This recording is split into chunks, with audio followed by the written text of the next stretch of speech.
loyalty before arraignment, now the system tainted. But when we speak, they all laugh at us.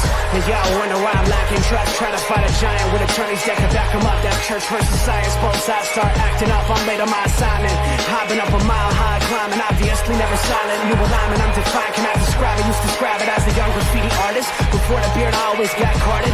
At every bar, even though my bar's been the hardest. The scars on my face said I ain't always been the smartest, but I'll show you where my heart is. I said I'll show you where my heart is.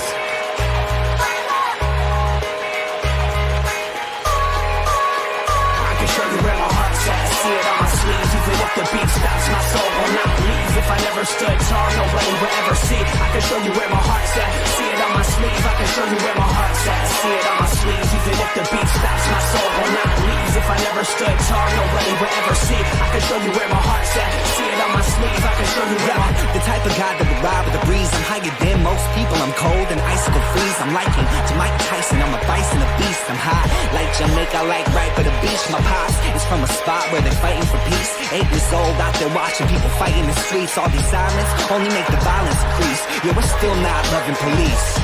It's that bright young American, nice, dumb, arrogant. Tight on a mic, but he might need a therapist. Heart full of kerosene, head full of fairy tales. Said that you're my homie, you don't know me, but I know you very well. Roll back on some West Coast shit. This whole track is wetter than your dress code kiss. About to hit the track, running on some retro fit. I guess so lit, I guess so bitch, now let's go.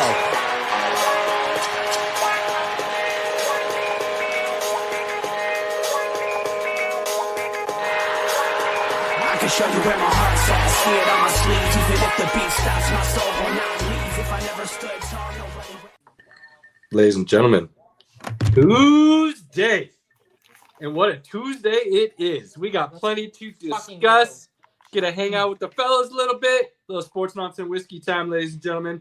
Cheers. Fellas, how we doing? Robert, Pinky, my guys. Well, it's Tuesday, and that's all I have to say. We're not going to talk about anything else in the world because it's sports day, and that's all that fucking matters today. We'll talk about the rest of it tomorrow. Well, that's simply not true. I mean, it's one of the biggest Tuesdays every 4 years, so there's worth a mention there. But, I mean, sure, but not that we're going to be talking about that on this certain podcast, because who's got time for that? Well, I will say that, and this is all I'll say about it, everybody should vote. And there's no reason we can't all find common ground. 110%. What? Yeah, everybody should vote, and there's no reason we can't all find common ground. Don't listen to Washington. We're not as against each other as they want you to believe. We're much more together. The sooner people start realizing that, the better off this country will be. I don't know, man. I don't know.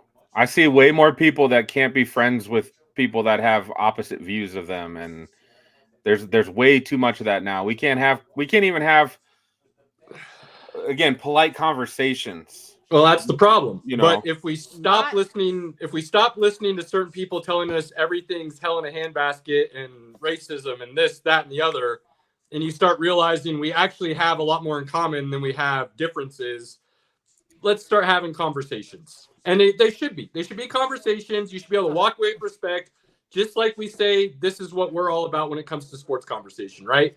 Absolutely. That should extend everywhere. And that's why personally I'm like, there's too much.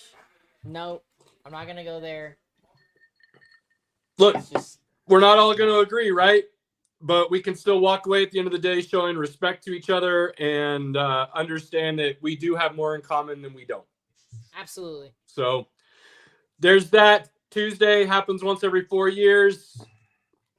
We'll see how things turn out. Hopefully the country starts moving in the right direction one way or another. And, you know, you don't hear people talking about my kids are screwed conversation as much anymore. Because I think there's a lot of really good things in this world going forward that people forget how bad it used to be with certain situations. We got it pretty good right now, guys. Personally, I think between the 80s and 90s is when the American man and women were the most free. But I'm just going to leave it at that. That's my personal opinion. I'm just going to move on from that. But that's my thought. Pretty bad economically. So, you know, I think people get this recency bias with everything. Like, that's with everything. And whether it's a good or bad recency bias, it seems to overshadow everything else. And that's why history is so important. You It know your is. history in any situation, and it helps you dictate the future.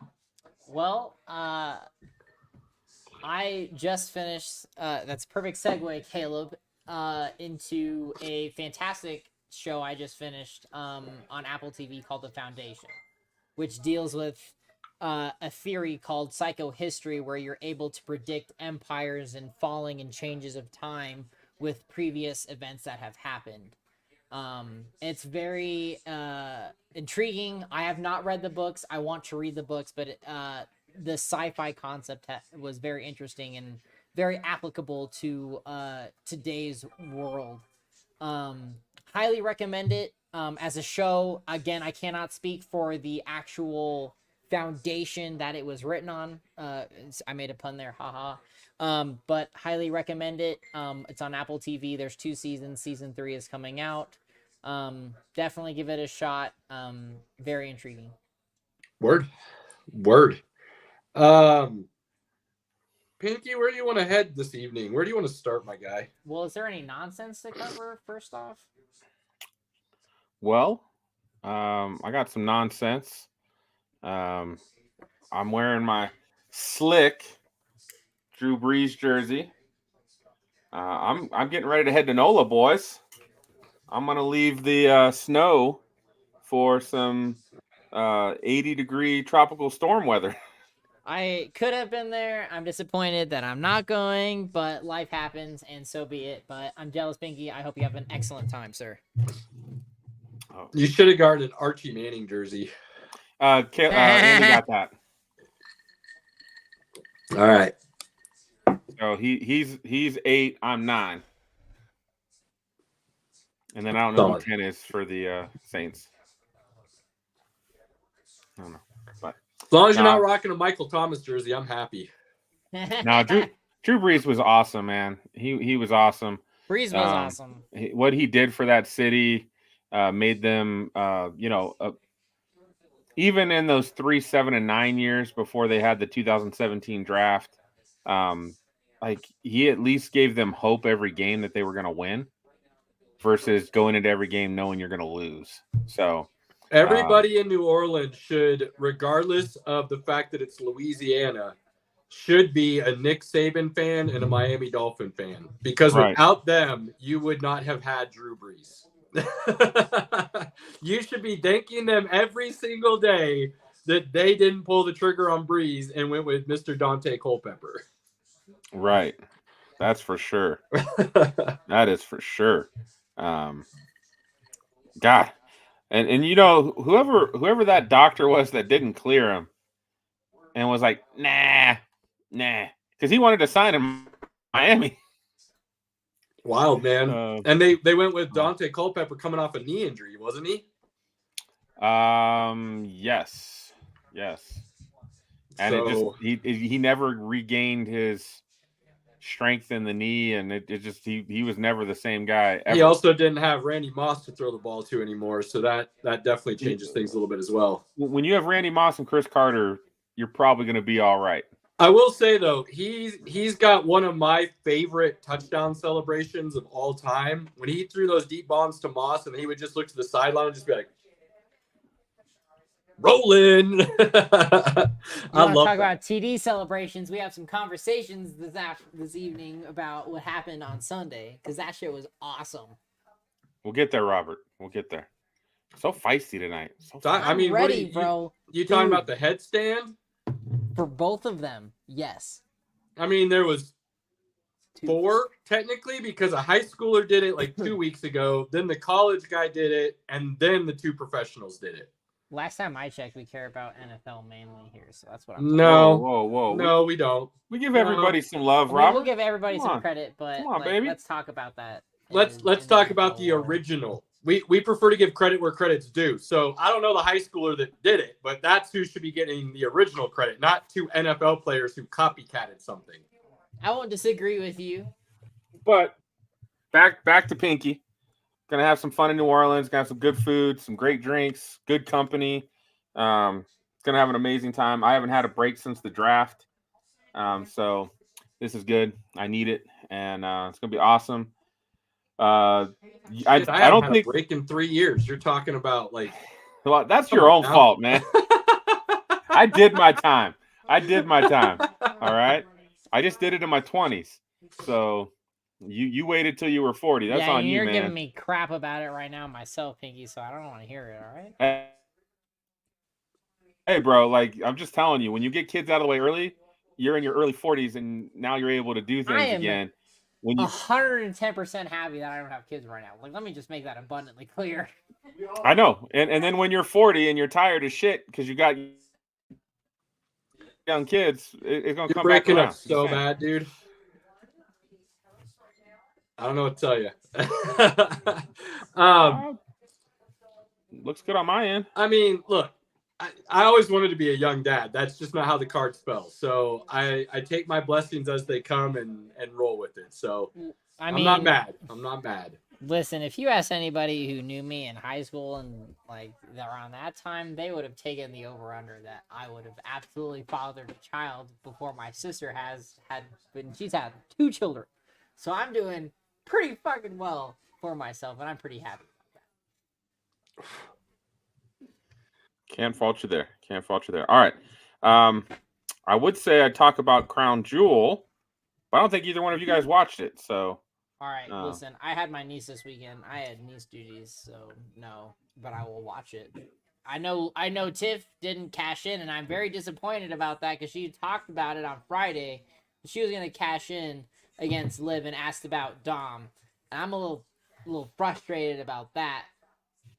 But that is what it is. she didn't get a good opportunity because Raquel Rodriguez kept jumping in. Yeah, no, she denied that pretty they're, heavily. They're continuing that storyline. So let me know when the bloodline isn't a thing anymore. They're gonna. I mean, that's probably running at least through WrestleMania. Because I got a feeling we're gonna see Rock and Roman at It's such a tired, boring, stale storyline that they circled back to the original bloodline. Like, just the originality is so lost right now. It's a bummer. It's a bummer for me. So understood. I can't fault you there. That was an entertaining match, except for Roman really didn't do anything. I'm wondering, and he looked real slim too. I'm wondering if he's still dealing with some cancer or something because he just he didn't really do a whole lot. And he lost. So to Sikoa pinned him. So the Randy Orton Kevin Owens thing was a brawl. They had a lady 3-way tag match. That was actually really entertaining. That was some good stuff. And then Gunther and Cody Rhodes. That was a really good match. That was the headliner. That was a good match. You would have enjoyed that. So had a really good ending to it. Just a good night overall. I hung out with Ron, our boy. He's excited to jump back on. He actually was like, yeah, man, I think if we can come on once a month, I would love to do that. And I'm like, you're welcome, man. Let's do it. Let's make it happen. So it was good. Crown Jewel's worth watching. Next one is War Games, I think, is the next one here at the end of the month. And then I think so. And then again, we got to get you back for 2025, man. Cena's last year. We got to get you back in, man. Cena's last year, Royal Rumble. You're going to watch Royal Rumble. I mean, you're going to watch Royal Rumble. WrestleMania would be hard not to watch. Hold on. To confirm, you were watching Royal Rumble. You are getting a pass. You were watching Royal Rumble. It is my birthday. It's on my birthday. November 30th. Oh, wait. Next year. February, what, 3rd or something like that? 1st. Okay. February 1st. It's a Saturday. It's in Indianapolis. It's Royal Rumble. It's on my birthday. We are getting together and having a good time. I can make that happen. Yeah, I can make that happen. It's the week after I'm actually going to Phoenix for my sister's wedding. So, yes, we can make that happen. And to confirm, yes, War Games is the next event, November 30th, Saturday at 4:30. All right. That'll be a good one. Which, Caleb, remind me, I am taking care of family duties the weekend or the week between Christmas and New Year's, correct? Yes. So that's their Lord of the Rings marathon, right, Robert? Yeah. Yes. We'll get it done because it needs to happen, Pinky. I know like there's so much that needs to be discussed between that because I know Caleb and I could nerd out on Lord of the Rings and its entirety for hours, and I don't want to open that. All right. That bottom. Are you guys going the 3 Hobbits into the 3 Lord of the Rings, or are you just going to do director's cut 4.5 hour piece Lord of the Rings? I guess if me and Robert are snuggling and hanging out, maybe, but I mean that's a commitment. Those the 3 Hobbit movies and then the 3 Lord of the Rings. That'd be 2 days. Say, just the Lord of the Rings itself is a day and a half on its own. I will say, side note, real quick, and we can move on. The only thing I was bummed about with Lord of the Rings, and it's not even a huge I'm bummed thing, but I was slightly disappointed that they didn't give the Hobbits their final story, where they go back to the Shire and they actually have to fight and clean up and destroy the remaining Saruman forces. I mean, that would have added their land. That would have added like another 30 minutes to the end of the Return of the King. Totally good with that. Another hour, like totally good with that. Man, no way. No. I'm sorry, but I mean, Pinky, we live in the era right now where I'm sorry, we got 2 parts of a Hunger Games book that was the shortest of them all, and The Hobbit, mind you, was the shortest book of the entire Lord of the Rings series. And that was 3 movies, which didn't need to be 3 movies. It was a 1 movie 4 thing. 4 hours, and it would have been fine.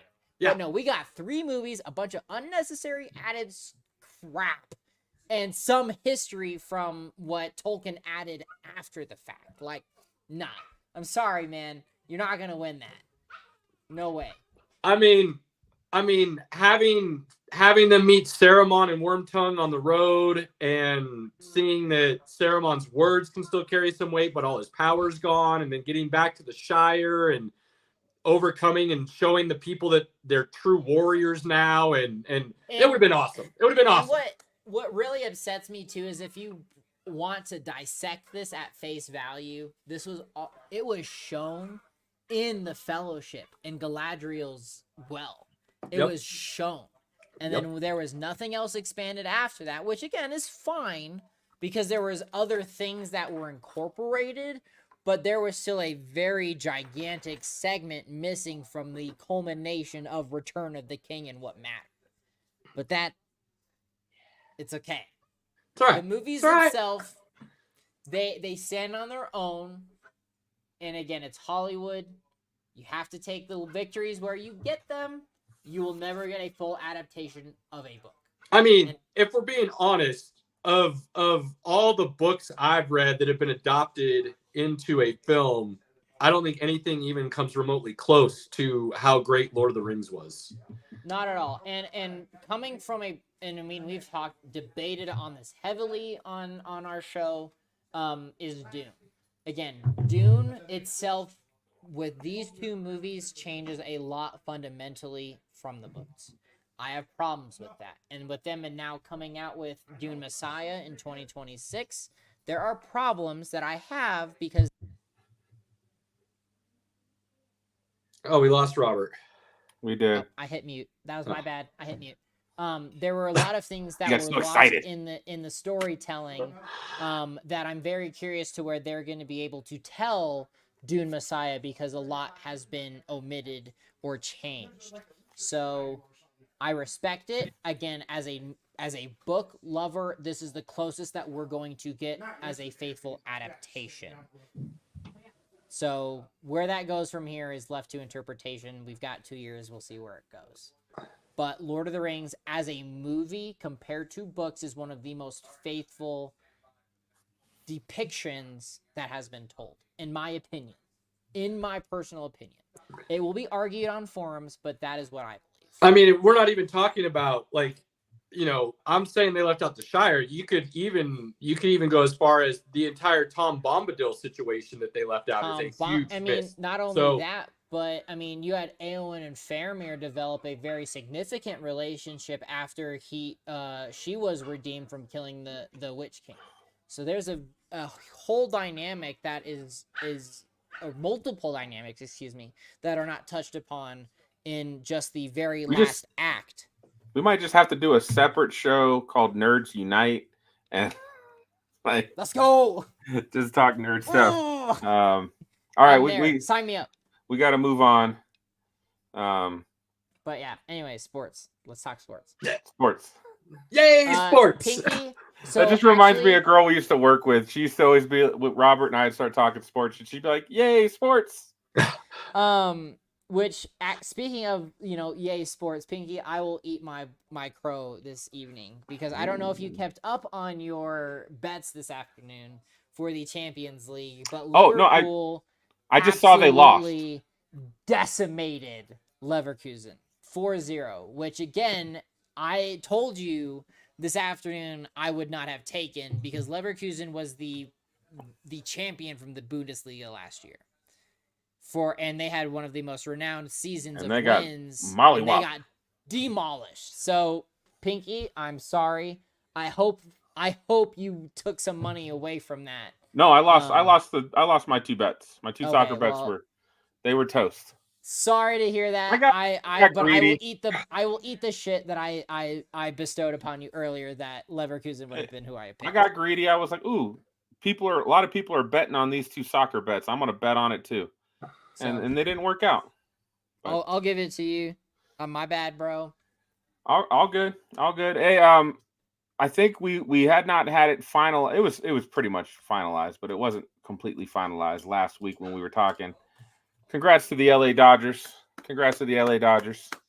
Yeah, they won the day after we wrapped the cast. So yes, Dodgers, way to go.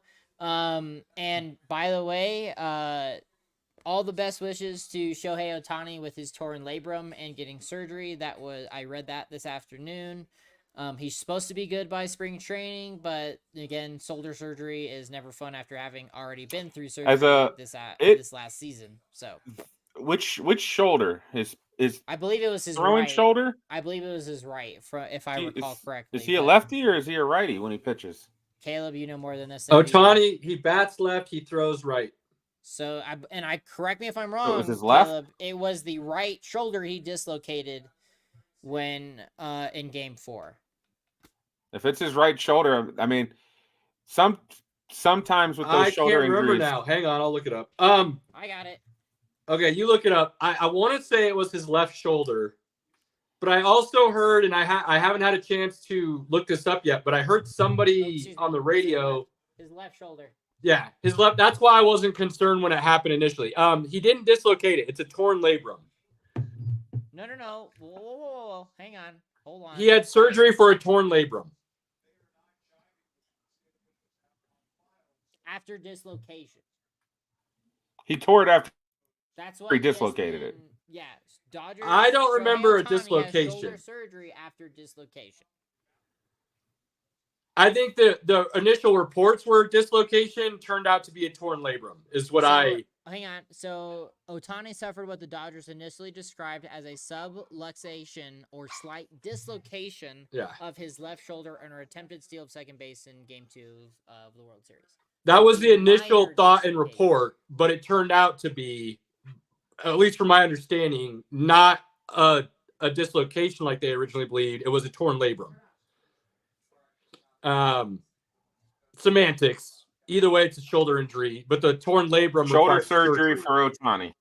I also heard, and I haven't had a chance to, if you guys want to pull this up right now, did he have a second procedure on his elbow? They said it was very minor is what I was hearing, but I have not seen anything on that. All that I saw was that he had arthroscopic surgery on his shoulder today. I didn't see anything else. Either way, again, left shoulder, so not a huge concern when it comes to pitching. Obviously caused some issues for him the rest of the series when it came to batting, but he was already kind of cold before that happened. So, how much that truly affected the overall performance hard to say. It's definitely going to affect your swing. Not trying to say it doesn't, but it'll be interesting to see how they handle him once the spring rolls around come February and pitchers have to report. Is he there reporting in February with the pitchers and February with the pitchers and catchers? And is he throwing in spring training, or do they ease him? Do they ease him in even more? So that'll be interesting to see. Freddie Freeman was not just playing with a bum ankle, as it turns out. He had a myriad of other injuries he was battling. So the fact that he did what he did is just absurd. He went on a tear that we've just not seen the likes of. So obviously MVP, Kershaw finally getting his parade, even though he didn't pitch at all. That was cool to see. And then on the opposite side, Yankees did get Cole to re-sign for basically the same deal he was already on. They'll look to renegotiate that and sign him to long-term. But do they get Soto? That's going to be a huge question mark for them going forward. And does Soto re-sign with the Yankees? Cohen, the owner of the Mets, came out today and said, I will outbid anybody no matter what. Money will not be the reason we don't get Juan Soto. And he's proven he will do that. He's already done that in the past and went and signed a super team, and it fell on its face with Scherzer and DeGrom and Lindor and everybody else that they had on that team, and they drastically underperformed where he broke it all up and was good with starting over, basically. Pete Alonso is a free agent. Do the Mets re-sign Pete Alonso and get Juan Soto? Does he go somewhere else for less money because he thinks he has a better chance to win with the Yankees possibly? The Soto one is going to be very interesting for the Yankees.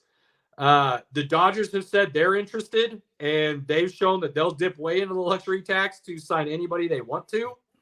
So there's a lot of interesting storylines going in the offseason.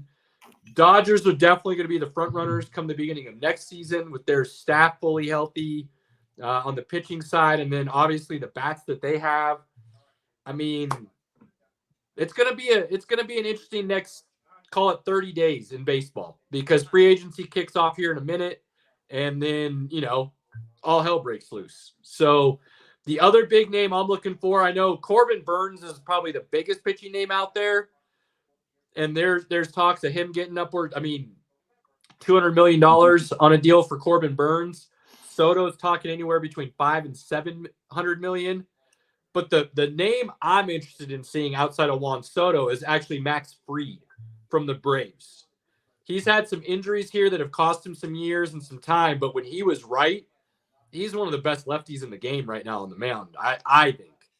And so he could be a huge addition to somebody's staff, especially if he goes to somebody who's a contender. And he could still end up back in Atlanta, which would be huge for Atlanta. With the injuries they had this year, I think people are forgetting how good that roster is.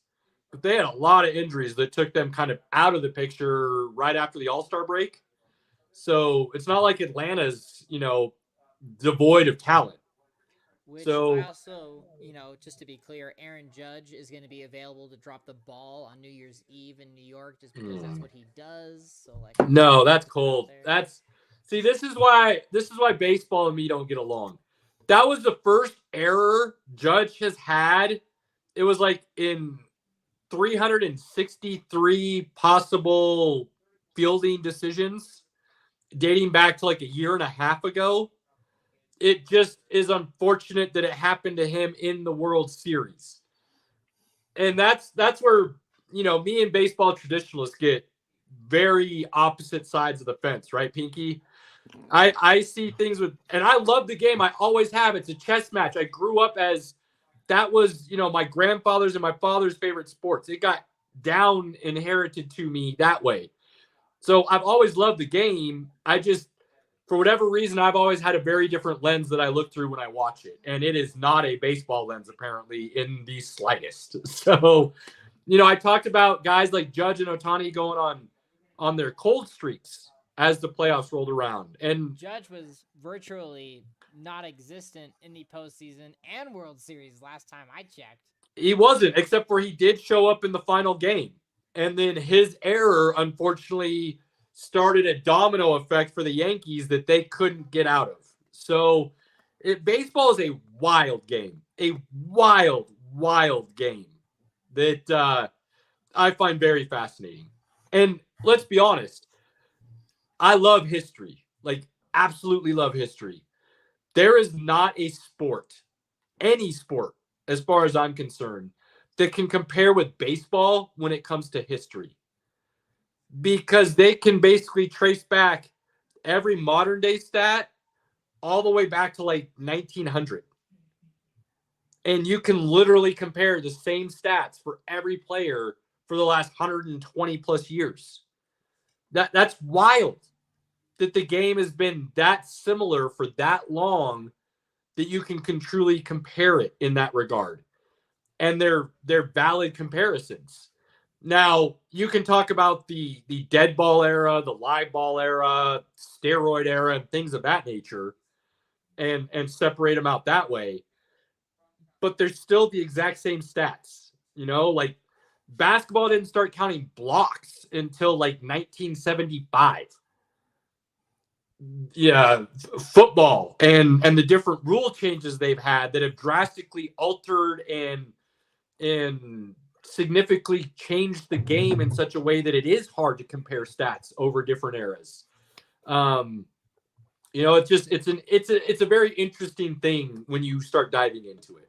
And actually, you know, that you bring up an interesting point with that, Caleb, because when Pinky and I last night were over with Andy watching the Chiefs game, there was a moment where they considered it a dropped pass from Travis Kelce, and we all sat there for a few minutes debating the fact that, you know, he held a possession and the ball was hit out by the tackle, so it should have been a reception fumble that he recovered. And, you know, a lot of the stats that, as far as receiving has been concerned, should really be looked at under a different lens for some of these situations to kind of see where the stats line up from past times.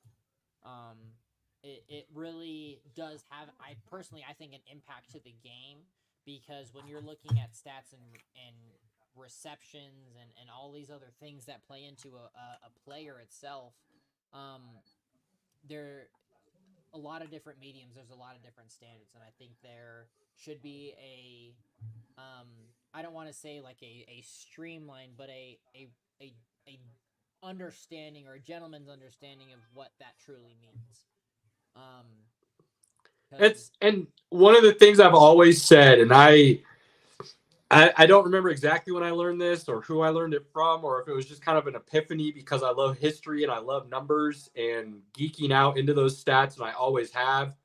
My brother and I used to watch games and write down and keep track of our own stats for every game we watched. I got a notebook that I found a little while back of our Thanksgiving Day game stats that we kept. So the beauty and the curse of numbers is you can make them say whatever you want to support your viewpoint, and you don't have to lie to do it. It's just whether or not you omit or add certain things within that view and that conversation to justify or denounce what you're discussing. Context matters, right? The Ravens right now have the best run defense in the league, and coincide that with they have the worst pass defense in the league. Well, if you can't run the ball on them, you're probably going to throw the ball. When you get down by 30 points, you're going to pass the ball a lot more, right? You're not going to run the ball. So again, you're not running the ball, so you're not driving up their averages to make them worse on the run D, but you're throwing it because you have to, because you're down. It's going to cause the numbers to be skewed. You can make those things really kind of work in your favor, however you want to look at it. Yeah, absolutely. And I love it. So congratulations to the Dodgers. They got it done. I don't think anybody can be talking about their Mickey Mouse 2020 championship anymore. I don't like that term to begin with. Everybody got a chance. Everybody got to play. The Dodgers won. It's a championship. Don't knock it off with this. Like, it was only 65 games and this, that, and the I don't want to hear it. But for anybody that was saying that, well, you can't say it anymore. They won 2024, and that was a full season. You can't take anything away from them. And congrats, LA. You got another parade. You got another Which, parade. I And mean, it's cool. Good for them. they won't get one from the Lakers anytime soon. And Which, well, I mean, the Rams and Chargers are going to be in the conversation, but they probably won't get there. Do the Chargers At really least count as an LA Before- championship, though? before we get to football, hey, they pay their rent, okay? They pay their rent. I guess. I mean, at least the call it Clippers that, went and built their own arena, right? At least Steve Ballmer was like, no. I know I bought this franchise where we share and rent from the Lakers, but I'm not playing that game long term. I'm going to go do my own thing. The Spanos are like, we could save a little bit of money. Let's save a little bit of money. I think they are the poorest owners in sports. Well, so, look. Poorest owner in football, I believe. Yeah, I got you. Which, I mean, honestly, we've kind of said this before, but the more we get into it and the more you kind of look at it, NFL is by far the king of sports right now in America, right? But NFL owners on a whole are some of the poorest owners in North American sports, Right. which is kind of wild to think about. They're a big fraternity. It's hard to get into. It's crazy, man. Absolutely crazy. And again, they get, minus the Cronkies, most of the teams get their cities to put in quite a bit of city money or taxes to pay for the stadium. So, well, and the Cronkies are unique in the sense that they're all about land development is kind of their main focus. And so the idea of letting the city have a share of that completely devalues your overall earning potential. And the Cronkies are like, nah, we're good. We'll just pay for everything because we know long term it's going to generate way more back into our pockets. So, right. Kind of hard to be mad at them when they look at ownership that way. I did have a quick question about this, because I had seen something very quickly, and I wasn't sure, Caleb, mainly if you had seen this, but I believe it was the Toronto game. I could be wrong, but I read something about Bronny James's name being chanted in the arena. Toronto, yep. Please elaborate, because I'm very perplexed by this.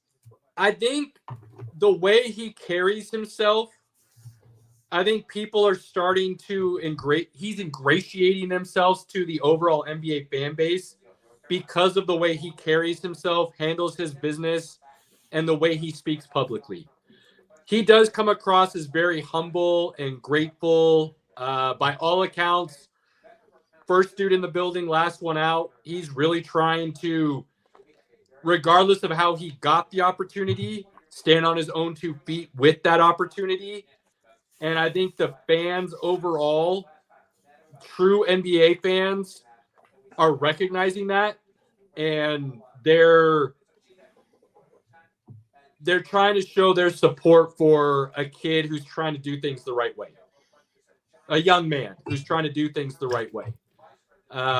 He's not complaining about getting sent down to the G League. He's not trying to complain about, if I got more minutes, I'd be able to show out more.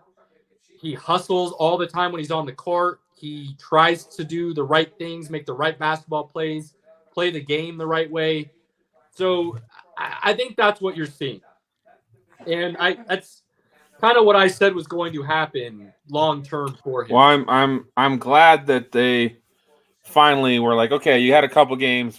You need to go down to the G League and get some more experience. He's going to bounce back and forth all season. I think big televised, nationally televised situations. I think he'll be back up Christmas. But I think they'll pull him up for Christmas, and I think it's just they know that's viewership, and him getting a couple minutes here and there doesn't affect their win or loss. Well, there are a lot of young players that need minutes to get better, and during the season, it's tough to get those minutes, right? Because you're trying to get a minutes, you're trying to win. It's situational, hell, for the Nuggets, Zeke Naji got some minutes last night, but that's because Aaron Gordon got hurt.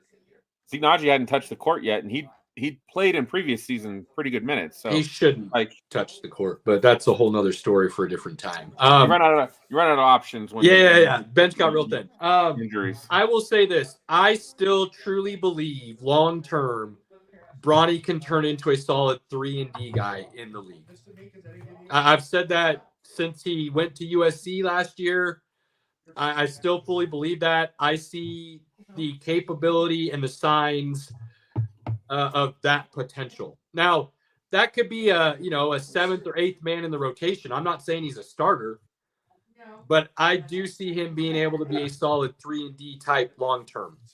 So we'll see what happens. I mean, he's shown that he does have some defensive skills. It's the consistency on offense that he really needs to work on. So we'll see. I just had that to say about the NBA. I don't know if there's anything else. Yeah, it was interesting. It was very. I just wanted to bring that up because I thought that was a very appealing topic. NBA's just getting by that. Just getting rolling, but Oklahoma City Thunder is on fire right now. Which 7-1, I believe. 7-1. 7-0. I thought they lost one. Let's see. I might be wrong, but I thought they are 7. They are 7-0, and they play the Nuggets tomorrow night. Okay, Boston must be 7-1 then. That's who was 7-1. They play the Nuggets tomorrow. Andy's going to that game. That's unfortunate. That's going to be. Celtics are 7-1, and the Warriors are 6-1. Warriors 6-1. Cavs are 8-0, I believe. 8-0. Yeah, that's surprising as well. I'll just throw this out there. There's two things that I have said keep an eye on, and I don't know if others have always agreed with me, but Cade Cunningham, Jaden Ivey in Detroit are balling. And I fully expected to see that next step this year, and I think you are seeing it. Now it's early season, but they're balling. And then I remember a couple years ago saying Wemby is not something we haven't seen before because Chet Holmgren already exists.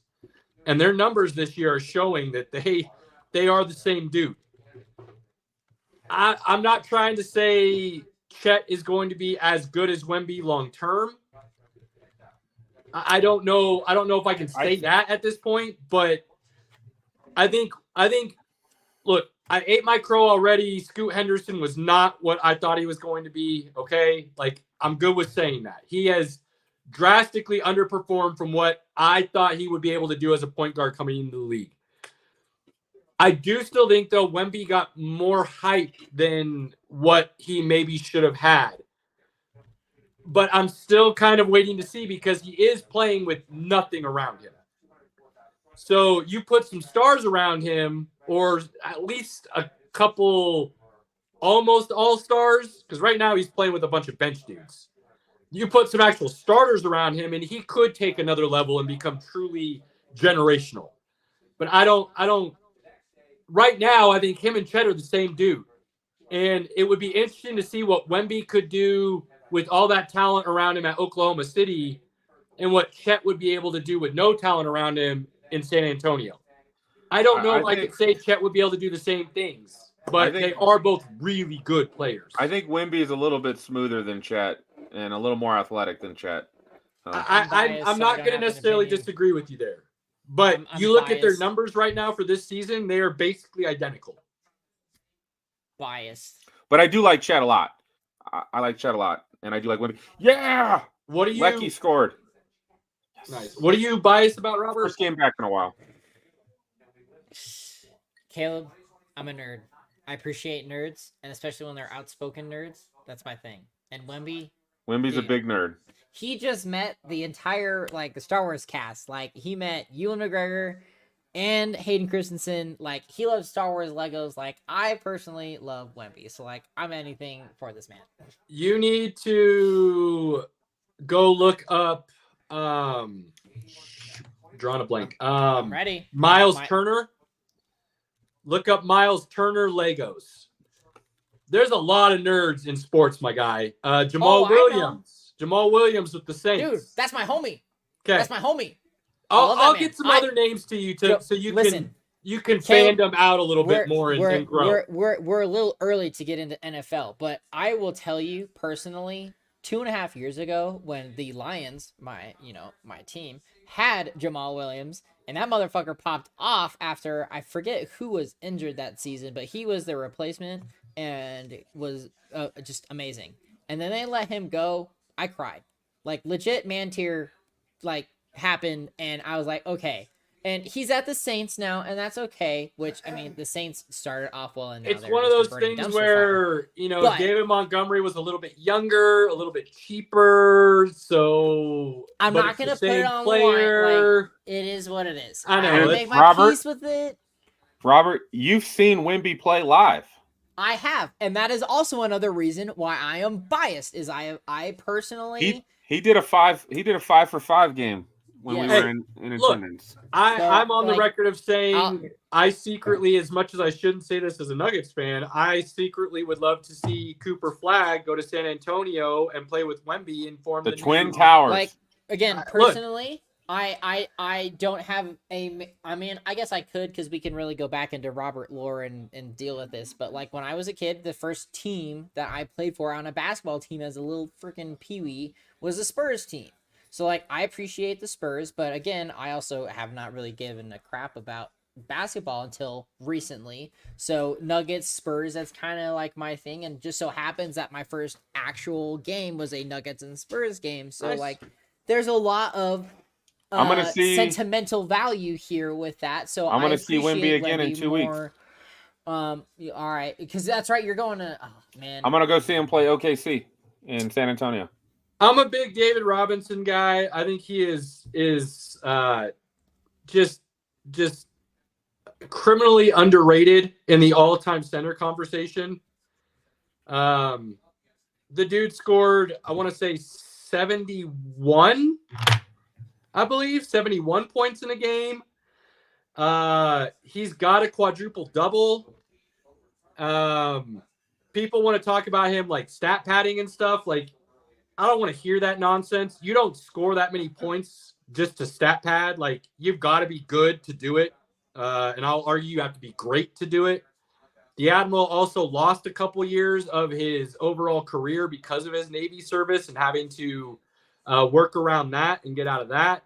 So I think he is criminally underrated in the all-time greats conversation and doesn't get brought up enough. Now, I don't know. do I think he's the all-time great center? No. I would probably put 4 or 5 guys ahead of him easily. But I think he should still be in the conversation. That's all. It's tough. I mean, he's not on Mount Rushmore of centers, but like, do I still have fond memories of him? Was he still amazing? Yes. But yeah, he's not on Mount Rushmore of centers. And if I'm being perfectly honest right now, the Nuggets need to, at this point of the season, pull the cord. Jokic needs to have some fiend injury like David Robinson had. They need to find a way to try to get in the lottery. Pray they can get the number 1 pick like the San Antonio Spurs did with Tim Duncan and reset. They also need to fire Booth and move on from that awful GM. And there's a lot of things.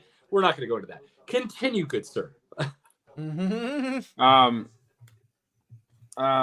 else NBA related? I will say our boy Joker is putting on a freaking clinic every night. Caleb, no, don't speak that into the world. I saw your message in the chat. Don't bring it up. I won't say it live. What I will say is I did not realize the level in existence of Russell Westbrook truthers.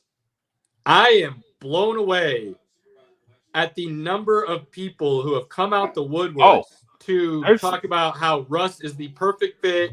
He will work out long term. Pinky, you know me. I am a very definitive guy. If I see something, I feel like I can project fairly well long term from a small sample size. I don't need a large sample size to do it. Russ ain't it, man. Russ ain't Okay. even Oh, close to it. hold on. Look. Hey, I was about to say I'm feeling attacked, Caleb, because I have him on fantasy. Wait. So hold on. Fantasy, it's not necessarily bad. Russell Westbrook. First couple games were atrocious, just atrocious. His last couple games have actually been pretty damn good. Yeah, but that's what's so going it's to happen. Kind of tough. Like, yeah, No, so no, that's no. where it's kind of like No, one no. of those things. Like, which Russ are you getting? That's the problem. You're going to get 5 or 6 bad to awful games, and then you're going to get 1 or 2 good games. Not even great. He's not going to give you great games anymore. I don't. And again, I don't want I just want him to be just to keep up his consistency as he continues to figure his role out. It's possible we could get that. Is that really likely? Probably not. But again, we're 7 games in. I'm not going to just be like, oh, this is a waste. Joker wanted him for a reason. He saw something in his game that made him think, hey, this guy can work for us. Look, I started to have this conversation on social media, and I decided to just bow out. The national media reported that Joker wanted him. Joker was asking for him. The local media was basically saying the Nuggets were pursuing him, and they basically went to Jokic and said, is this good with you? And he said, yeah, I'm good with that. Very different scenarios. Very different scenarios. I have a very hard time believing the national media report that Jokic went to the front office and said, go get me Russell Westbrook. I do believe the report saying the front office said, hey, we're going to go pursue him. What do you think? And Jokic was like, yeah, I'm good with that. Let's move forward.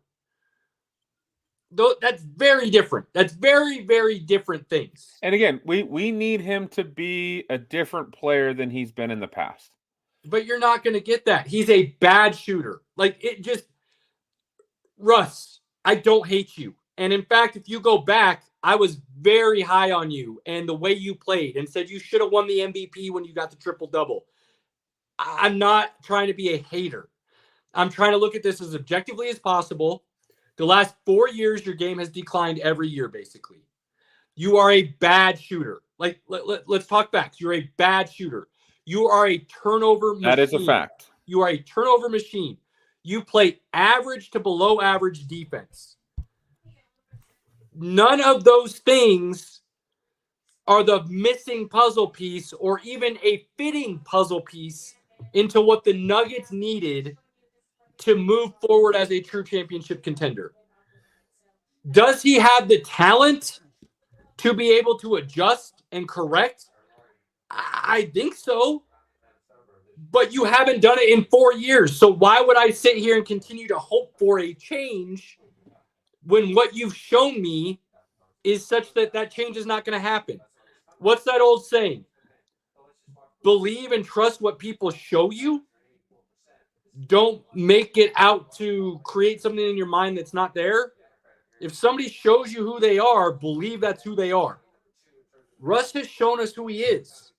So why people believe he's all of a sudden going to get consistent and give you 15, 20 points a game on 40% shooting? Oh, we don't need, not happening. And we don't need 15 to 20 points a game. We just need to do like 8, 20, rebound, give him a couple assists. Like, that's what we need. We don't need him to be more than what he, we just don't need that right now.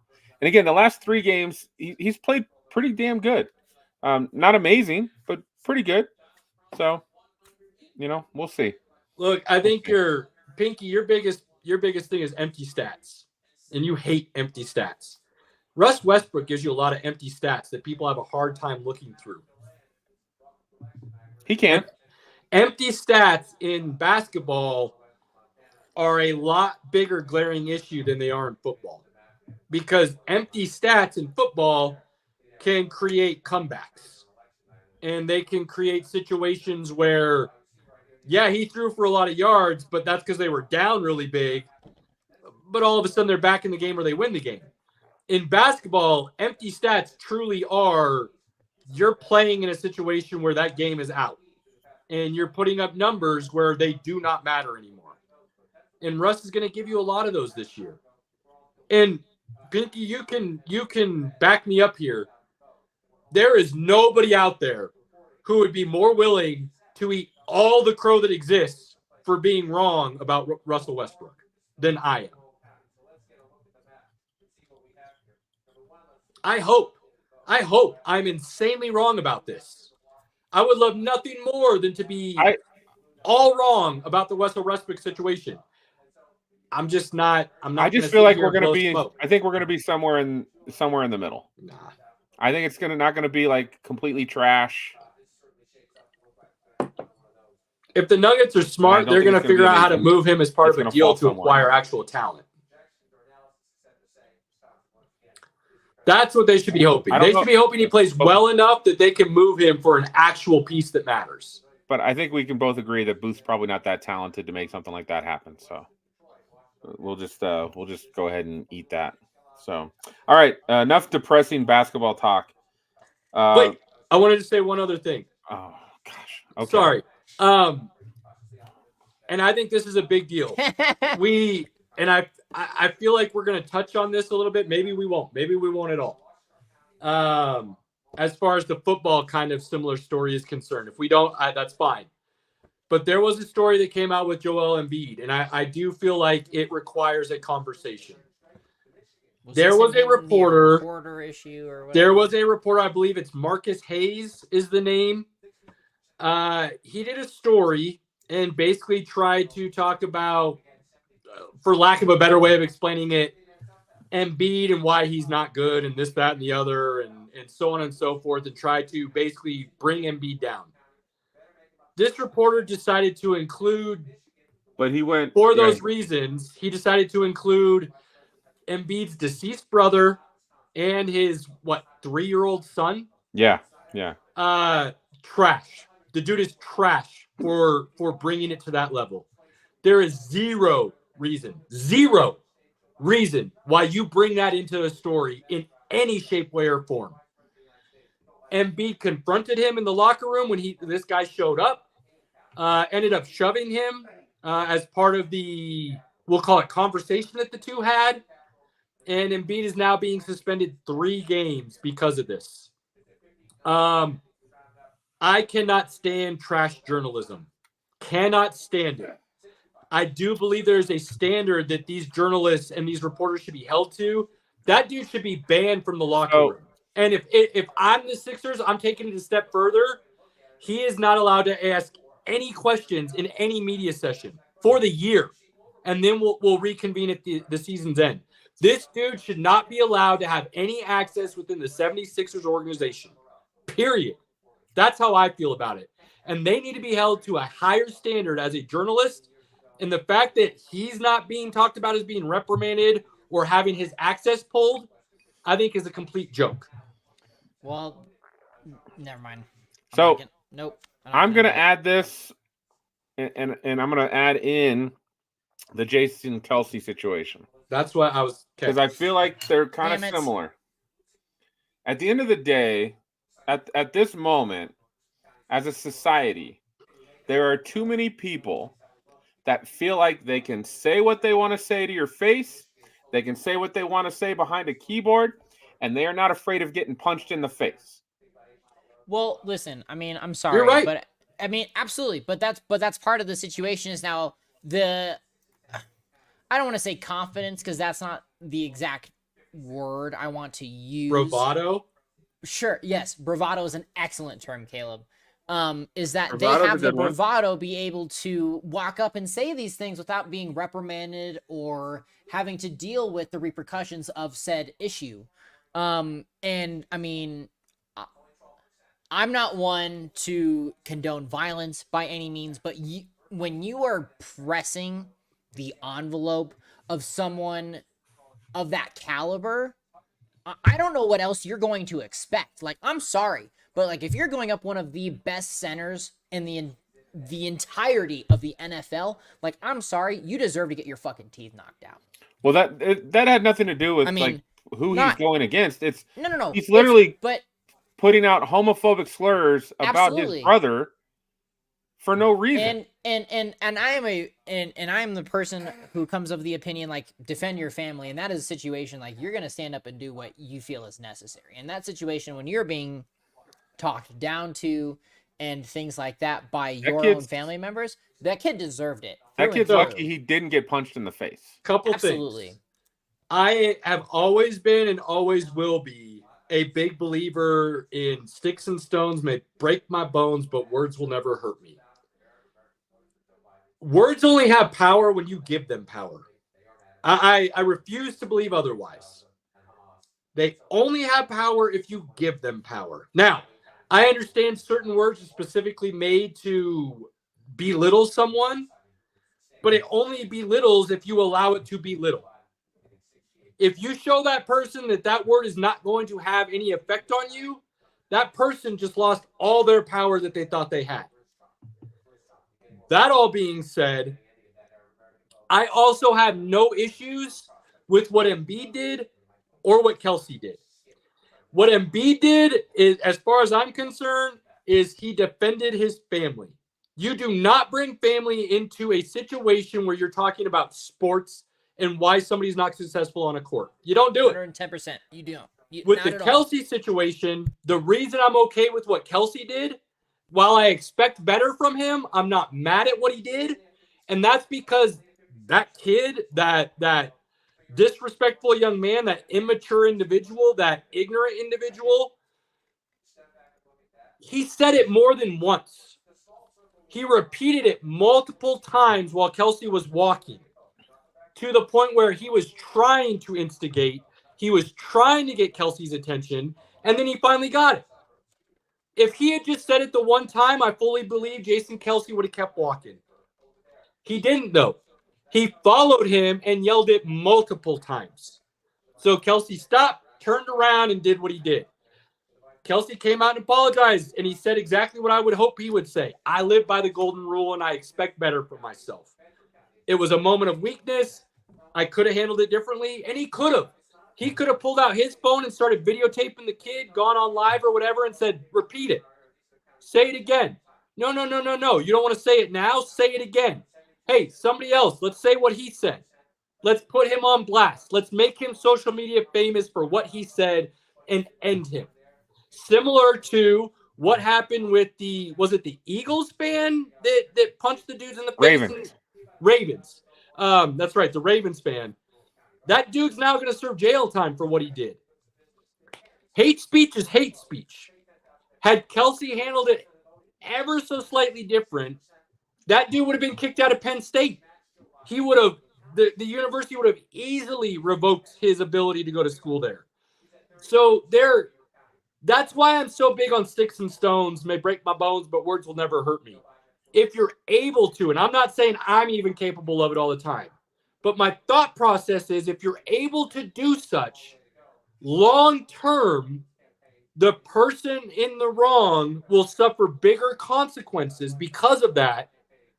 When you go towards the violence, it usually gives that person an out. And that's the last thing you want to do in those situations. And again, I'm not trying to say I would have handled it any differently, okay?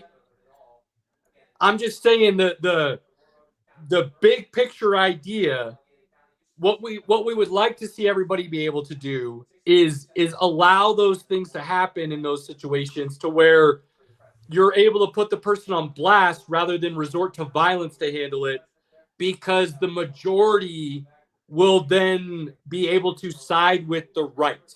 And there is a right and wrong. It's just whether or not you're able to definitively draw those lines. And when you do something in retaliation, rather than to bring light to the situation, that retaliation can blur the line of right and wrong. And that's the unfortunate part. Because I don't know about you guys, but I haven't even been able to see anything that says that kid's name yet. And if Jason had handled that differently, that kid's name would have been on blast that night. Real quick. So absolutely. Again, not mad at what Embiid or Kelsey did. I completely understand, and I don't denounce what they did. Was it justified? I don't know if I want to go that far, but it's real close to a justifiable act. I just think we need to get we need to get back to people remembering, like, you know what? If I say something really stupid and I'm going out of my way to try to get attention from someone, I might get my ass beat. And again, like I think there's not enough people out there in the world that are scared of getting their ass beat. You're And maybe right. that's I mean, because the they haven't. keyboard warrior mentality has definitely spilled over into real life. I can be honest. I've gotten punched in the face. I don't like it. Nope. It's not my favorite thing. Nope. So I don't want to get punched in the face. So I'm not gonna go say stupid shit to somebody. I'm gonna we're gonna be chill. And again, I mean, I don't like putting that out in the universe anyway. So it's just one of those things that I wouldn't do. But like, there's just too many people willing to go out of their way to say stupid stuff to someone, and just thinking, I'm just gonna be a troll. I'm just gonna be a troll. It's funny. I'm a troll. You're right. You're right. I mean, just think had they both reacted differently, and I'm still mad at the Sixers for not just revoking the reporter's credentials. Like, that should be all over social media, everywhere. You should see reporter's credentials revoked. Nope, I'm not gonna. No, Caleb, I'm not gonna. Say it. What are you thinking? So listen, it hasn't just been in sports. It's been across a lot of different media points. There's been a lot of different lines that have been crossed by journalists. Oh yeah, recently, and there's a point where the alternative also needs to be discussed. There is a point of journalism bias and media bias, of overreaching and overstepping, and you do not have the power of the world to encroach on these things. And there is a level of respect, personally, I think, that has been lost in communication over the years in sports media communication, and I mean, I guess just not sports media, but media as a whole, of how things are received from the respective parties. And I'm sorry, but as a journalist, you have a certain responsibility. And that responsibility is also to respect that individual's space and time. And if you're going to encroach on that, you're not a journalist. You're now a harasser. If you're a true journalist, there are ways to tell the story and tell it in its entirety while still being able to omit certain situations or points. And for that journalist, could Embiid be playing poorly or having a rough time because the death of his brother and because he's got a 3-year-old son and all these things? Yes. But there would be a way to say that without specifically bringing the family into the fold. Look, the family has nothing to do with his just injury issues that he continues to deal with throughout his career. Yeah. It's not like if he was out there playing poorly, then I can see like maybe these things are an issue. But then you say it as there are external factors that he's dealing with. You don't say his dead brother is causing him to not play. There's no reason to say that. There's zero reason to bring that up. Or if it's something you feel the need that it is pertinent to the story, you know what you do as a good journalist? You go to the person and talk about it with them. Hey, look, man, I feel like this might be something that you know is going on. Like, talk to me about it a little bit. How are you feeling? What's going on? Talk off record first. Have a conversation with somebody. True journalists back in the day were able to build those relationships, to have those conversations, to where if they were reported on, everybody knew and was good with it. Another great example that's going on right now, and it's not even on the same level as these two stories, but it's an ongoing feud, really, and it's Stephen A. Smith and Kevin Durant. Yep. And Stephen A. Smith continues to call out Kevin Durant for his lack of leadership. And Kevin Durant keeps coming back saying, this dude's a clown. He's not in the locker room. I've never seen him at one of our practices. He has no idea what he's talking about. No sources to talk to. And yet he keeps saying the same thing. And then Stephen A. keeps coming back saying, he's just soft. Of all the things to call Kevin Durant soft for, I don't know how you say he's not a leader when he's been in the league as long as he has, and he has the respect that he has in the entire league, not just his teammates, but within the entire league. To say he's not a leader because you don't hear him talking publicly is foolish. But Stephen A. is all about clickbait. He's all about a hot take. He's all about driving So eyes to the screen. And if he can continue to do that by knocking somebody else, he will. now I will say, at least in Stephen A's defense, Kevin Durant may be one of the greatest players of all time, but still doesn't have that like Jordan, Kobe, like that over the top. Like I just don't get that. But that how many guy, people do? How many people do? I know. BB? And But let's take it another step. I think that's take a kind step of where further. Stephen A is looking. That Yeah, but this is where, at least for me, he loses all credibility on the subject. He will continue to say, which is not what I think, he will continue to say that Kevin Durant was the best player on those Warriors championship teams. I still think it's Steph. I still believe Steph is a better player than Kevin Durant. But he will say Kevin Durant was the best player on that team, but then he'll turn around and say Kevin Durant is a bandwagoner. He's not the bus driver. He's not a leader. But then he'll say he's the best player on the team. You don't get to speak out of both sides of your mouth in the same conversation like that. I think it could be true that Kevin Durant is a great player, great teammate, great locker room presence, and not a great leader.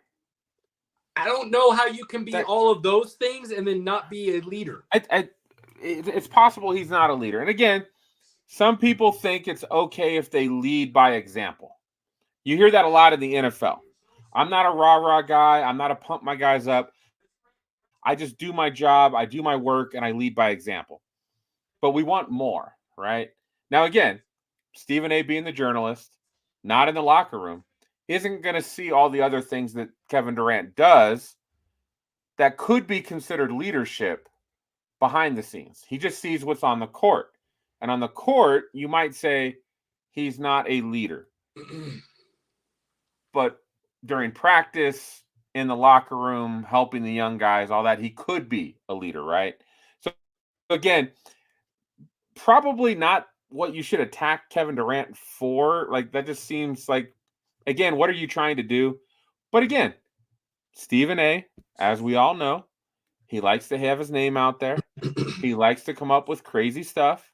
Because, again, at the end of the day, these guys, Colin Cowherd, Skip Bayless, Shannon Sharp to some regards, Stephen A., they have to say some crazy stuff to keep their name out there. And that's just how that works for them. You love them or you hate them. It's funny you bring up Colin Cowherd because at least I know a lot of people don't like the guy. But I will say of all of those names, I feel like, one, he's the most consistent as far as holding to a take. And two, yes, I feel like he's the most, I don't know if genuine's the right word, but I do feel like he doesn't follow any norms or I guess bandwagon type things. He comes up with a thought. He has a feeling. He has a take, if you will, and he will give you a reason for why he has it, and he will stick to that. Colin Cowherd was probably the wrong name. Nick Wright was probably the guy I should have named. Nick Wright's a good example. I think Cowherd's a good example. There's a lot of people who think he's a hot take specialist. And maybe it's just personal view, I don't see him as that type, along with the Skip Bayless, the Stephen A's, the Nick Wright is a good one. I think he just truly gives you a thought and a take, and then just gives you some reasons why, and then just he doesn't back away from it until proven wrong. What's really funny is Robert has no idea who we're talking about. Nope. That's because he listens to nerd videos and all these other things that are happening in trailers and all that nerd stuff. I find it funny because when we talk about some of this and then Caleb's posting some of the comic book stuff online, I'm like, yeah, it's because I went in and I'm like, this is what we need to add and talk about other things. If there's comic book stuff or anything, it's posted because I enjoy it too, my guy. Oh, I know, but I had to physically add them into our feed for you to see. We already had a ton. We already had a ton on there. All right, we've got to move on. We did too. Don't even. Nope. I'm not. Comicbook.com, Star Wars Underworld. I went in manually like. No, comicbook.com was already on there. Thank you very much. There was already two Star Wars feeds. There was already Oh shoot, what's the Nope. other one? I had Nope. 6 or 7 that were already mainstays on there. Guaranteed. I'll plug myself back into the Matrix and Oh. rewind this shit to prove All it. right. But anyway, Go for All it. right. Go for it. We got to move on a little bit. we got to get to the NFL. Before we talk the Pinky NFL, said I 2 have one hours. last thing. One last thing. Let's go, baby. It's all about the U. It's all about the U. Pinky, no. We are so lucky. Cam Ward is awesome, and I'm so sad we're only going to have him for one season. He's playing some really good football. You know how you feel about when Caleb talks about Nebraska? This is how we feel about when you talk about Miami. I don't. Respect where respect's I'm due. just kidding, Miami's a Pinky. top 12 team. They're in the playoffs. They're looking No, like they're they're going to win the doing well. ACC. I I'm don't glad wanna you brought it up. acknowledge So I did want to discuss very briefly the first ranking for the very first ever 12-team playoff came out tonight. There are 2 things that caught my eye in the top 25. I think there's 2 linchpins right now that could really mess things up for some people. And that is SMU, which is playing really good ball right now and could find a way to ruin Miami's plans as the ACC champ. I'm not saying it's likely or going to happen. I'm just saying there is possibilities here that you should pay attention to. And SMU and the ACC and Miami, that's a linchpin that could change things drastically. And I think the other linchpin, and people don't want to hear this, and people want to talk down on it, and they're going to say, we're just living on the prime. I'm a Nebraska fan. If we haven't made that clear, saying anything good about Colorado is not in my DNA. But Colorado is the other linchpin that could really mess things up within the Big 12. If they continue to win and they get to that championship game, I do believe they're a better team than BYU. I do think they could beat BYU. So Colorado and SMU right now, SMU is 13th. They're just on the outside looking in already. And Colorado is 20th. But they find a way to the Big 12 championship. If they win that, they're an automatic bid in, regardless of where they were ranked before that. Those are the 2 big linchpins that I'm looking at right now, kind of playing out the long-term game of the season and saying those 2 are very interesting things that could move a lot of pieces. That is true. Now, I will say at the moment, again, this is all fluid. Things are going to change. Oh, yeah. They're going to change. It's going to happen. But, God, why can I not find the bracket? I'm seeing the rankings. I want the bracket.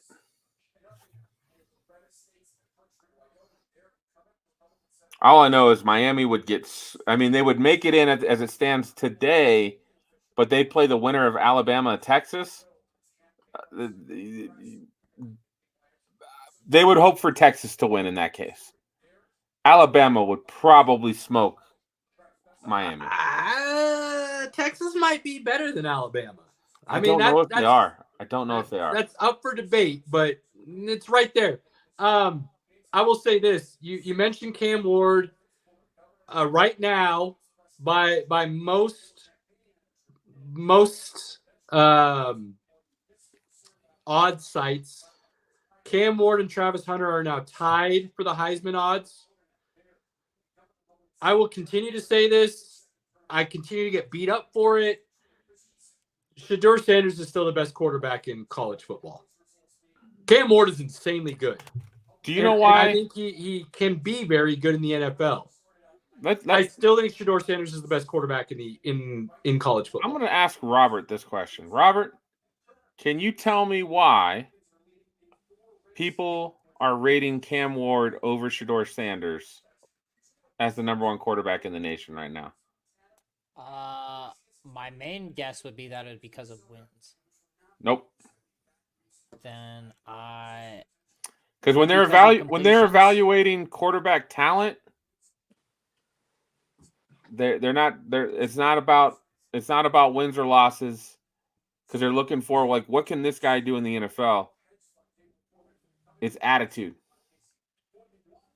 They don't like Shedeur Sanders' attitude. But he's also They don't like the Like- name across the back of the jersey is what it comes down Listen, to. all right, you know what? I won't disagree with that at all, Caleb. But at the end of the day, like you do have to take it for what it's worth at face value. I mean, Shedeur Sanders acts like a pretty pompous asshole. Like No, he he is doesn't. a child. Oh, bullshit! He absolutely acts like a pompous child. I fully Yeah, disagree. He acts don't. like a very confident young man who backs up his skills on the field. People don't like Bullshit. confidence, so they call it cocky. He's Bullshit. he's got some arrogance that turns a lot of people off. I love it. The amount of I times love he has it. walked off the field and bullshit for this, like, man. But he does have that arrogance, Caleb. He really does. If you talk the talk and you walk the walk, it's not He- cocky, it's confidence. If He's you talk walking it the walk and like you don't back it 80% of up, the time. no. If you talk it and you can't back it up, it's cocky. If you talk it and you can back it up, it's confidence. People don't like hearing that, but that's the fact of the matter. 80% I've of the always time, believed that. he's doing it. Sure, 80% of the time. 80%. I will That not dude's give balled him. out continuously. They have not lost because of him. They have Bullshit. won because of him. No. They have not lost because of him. It's a fine line, and I'm not going to deny that. But that has been my attitude since Look, I was a very young man. That if I you like- talk it and back it up, it's confidence. If I you like talk it and you Shedeur. don't, it's cocky. I like Shedeur. I think he's awesome. I do His think he dad has was the same way. People think he hated has on a- Dion. They didn't like Dion being in your face. I- They didn't I like think him saying he- this, that, and the other. But What- Dion hang on. always backed it up. I think he rubs people the wrong way. Personally, And- honestly, Take it a step Right. further real quick. By all accounts, he's loved in the locker room. sure. But you know what, Caleb? I'll be honest with you. With all the Oh, takes that are happening right now, whoa. I don't think he's going to be a top 5 pick. I don't think he goes in the top 5. The only reason that doesn't happen is because somebody in the top 5 doesn't need a quarterback. But again, I do not think he will be top 5. Well, he may not go top 5 because they literally say we are not going to go to this team, and that team. Okay, we'll go to team 6. Like we'll go there. We're not going anywhere. We're not going those teams because he still has eligibility and he's still making $5,000 in college. He just said, was it today or yesterday? He's going to the league. He's declaring. No, He that just was that, he he just flat out declared. told the people came to enroll them for spring classes, and he flat out said, "I'm not signing up for anything. I'll be in the league." So he's definitely going in the draft. Well, then he limits some of his options. He might. Now, Pinky, I know that there are some players who have come out against Shedeur and Dion. At this point, look, I gotta believe that they just couldn't get it done. Because The word is there's some cliques that love Shedeur and there's some cliques that don't. That's all that's been reported. Who knows? that was what's last going year. on, but- That was off-season stuff. I haven't heard any of that since the season started. He's come out and protected his offensive line. He came out within a press conference and said, offensive line's good. We don't have a problem there. That was on me. He took responsibility and ownership. Look, I will say, and you and I don't agree on a whole lot. Shedeur Sanders is the best quarterback in college football. If Shedeur Sanders played for Georgia, they would not even be close to losing the game. If he played for Alabama, they'd be smoking. If he played for name top Power 5 Texas. school, Texas, Oregon, whoever, they would be smoking. His O-line has played better this year than last year. They've actually gotten better throughout the season. They've done a better job protecting him as the season has gone on, as they've gelled and gotten better. But if he was behind some of those teams with the wide receivers those teams have, it would be over. Yeah. And we've talked about Travis Hunter. We won't even go there. He does Dude's have a one of the beast. best receivers in the country in Travis Hunter. The rest of the guys are good, but they're not on the same level as some of the other schools that, wide receivers they have. So it's a whole different conversation. All right. So again, I'm happy about the U. That Duke game had me worried for a while, but they pulled it out. They ended up winning them by over 20. So that was good. And hey, at least your team can play offense.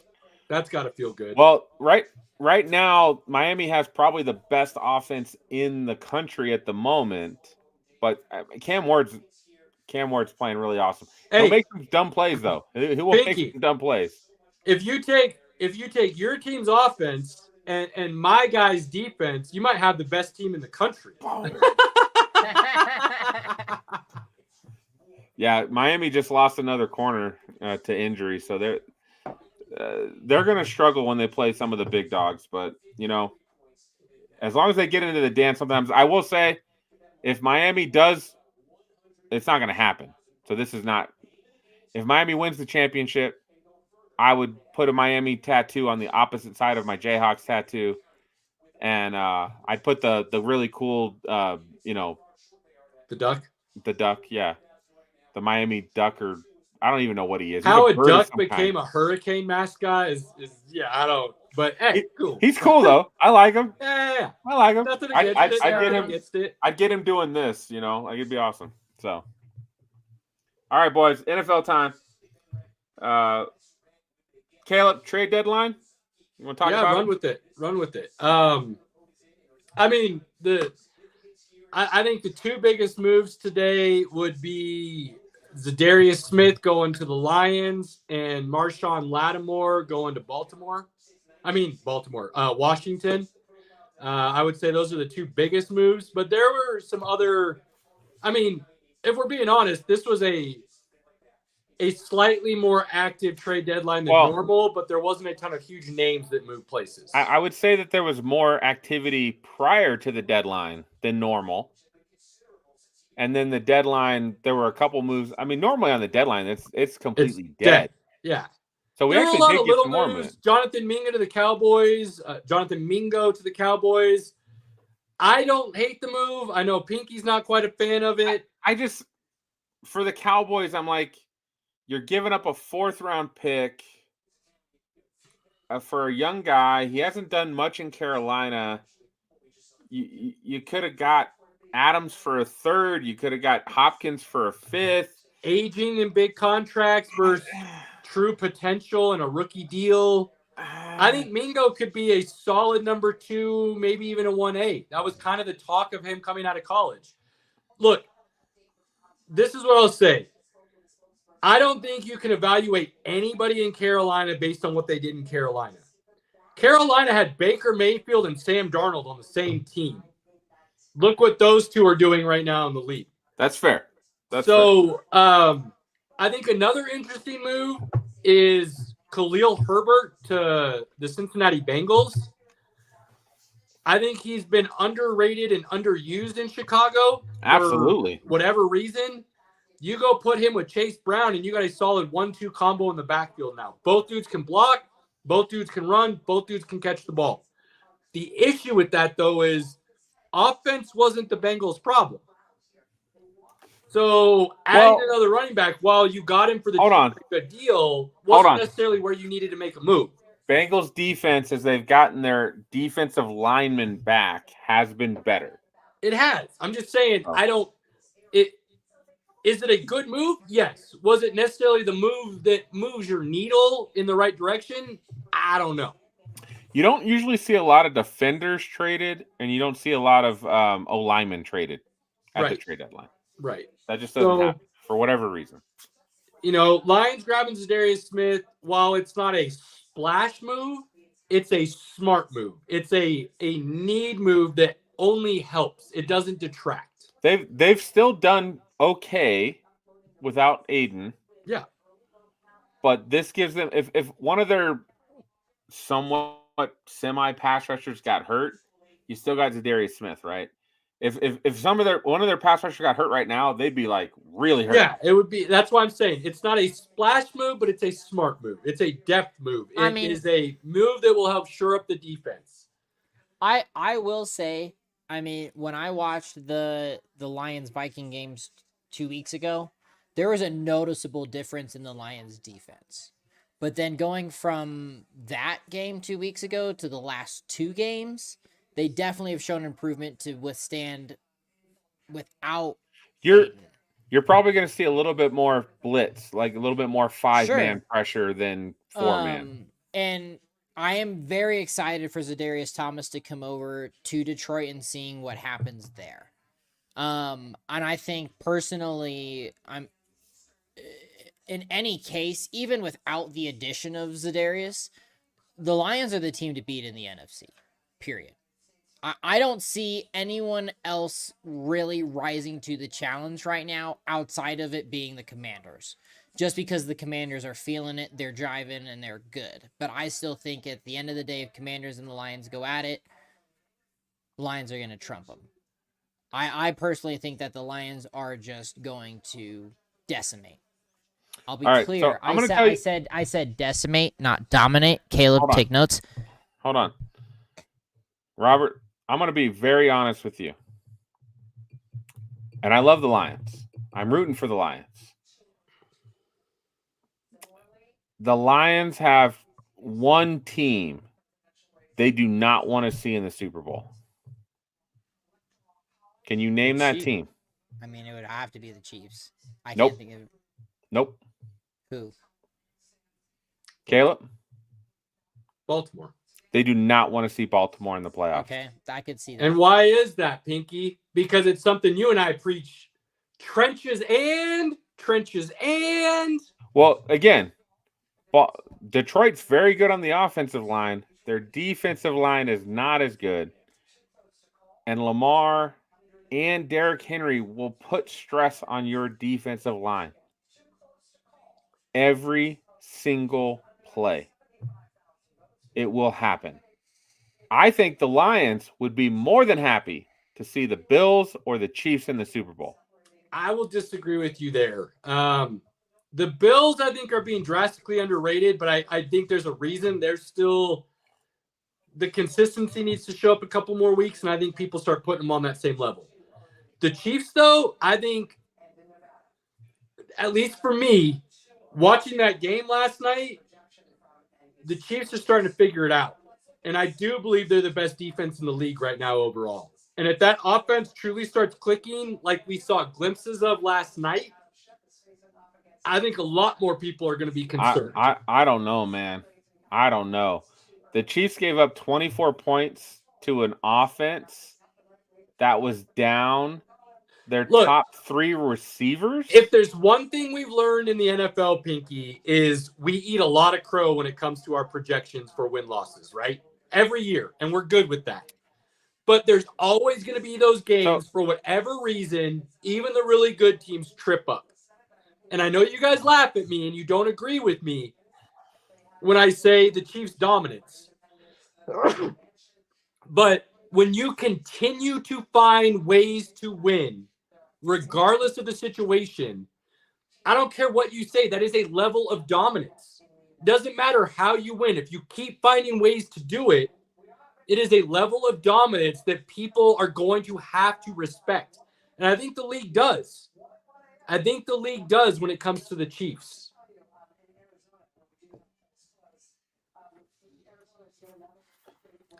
I mean, what else would you call it? What else do you call that when a team continues to win? They're really good at knowing situational football. I think it's just winning. It's not dominance, but we're just winning. But again, they had to go to overtime with a Bucs team that didn't have their top three wide receivers that the Broncos whooped with their top three wide receivers. So again, I still feel like there's this. Yeah, but I mean, that's the perfect example of what I just said. What did the Broncos do this weekend against what you said was a bad defense? I didn't say it was a bad defense. They just played the pass poorly. Well, you said it wasn't a good defense. You didn't use bad. You said they weren't playing well. Hey, the Broncos and Bo Nix were 17-10.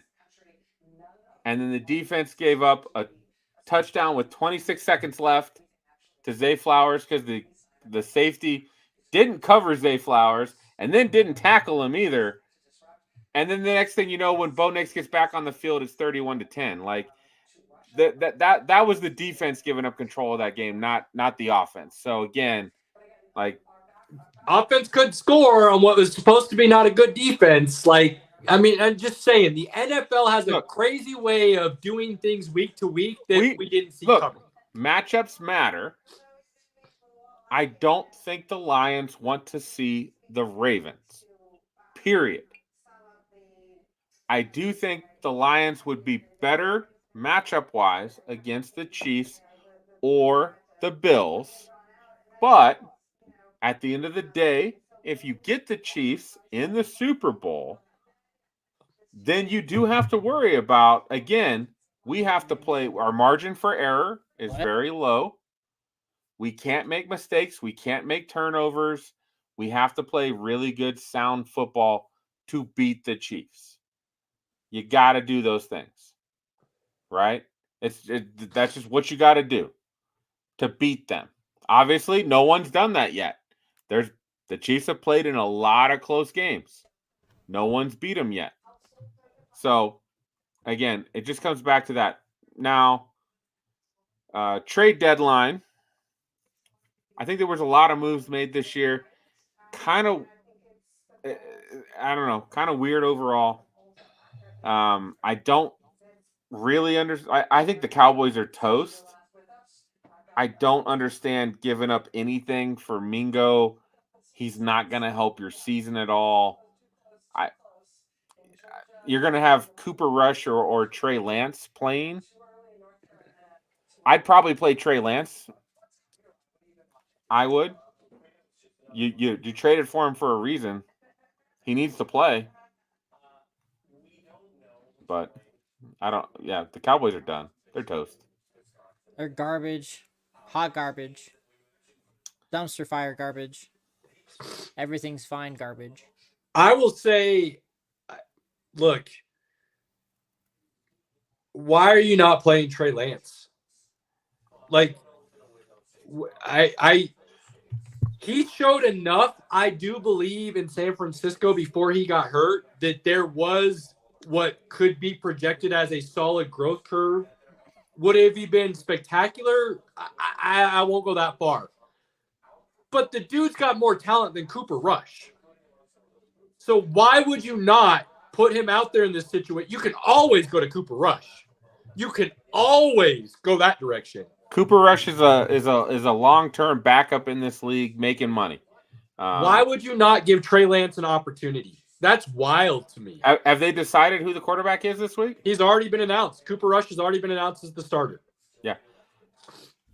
Trey Lance was traded for just to put whatever fire behind Dak you could put behind him.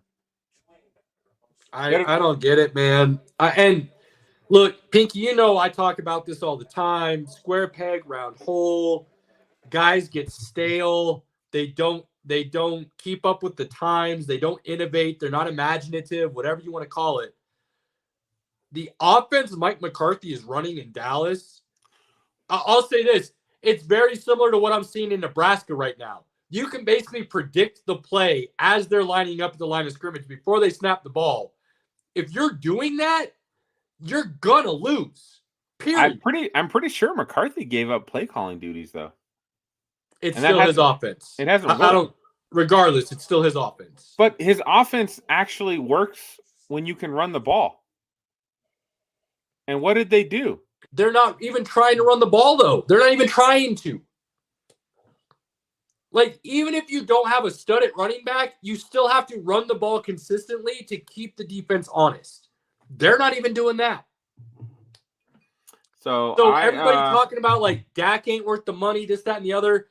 I believe, and I know you're not quite on the same page, but you're close, so it's not like we completely disagree with this. Dak is a top 10 quarterback in the league.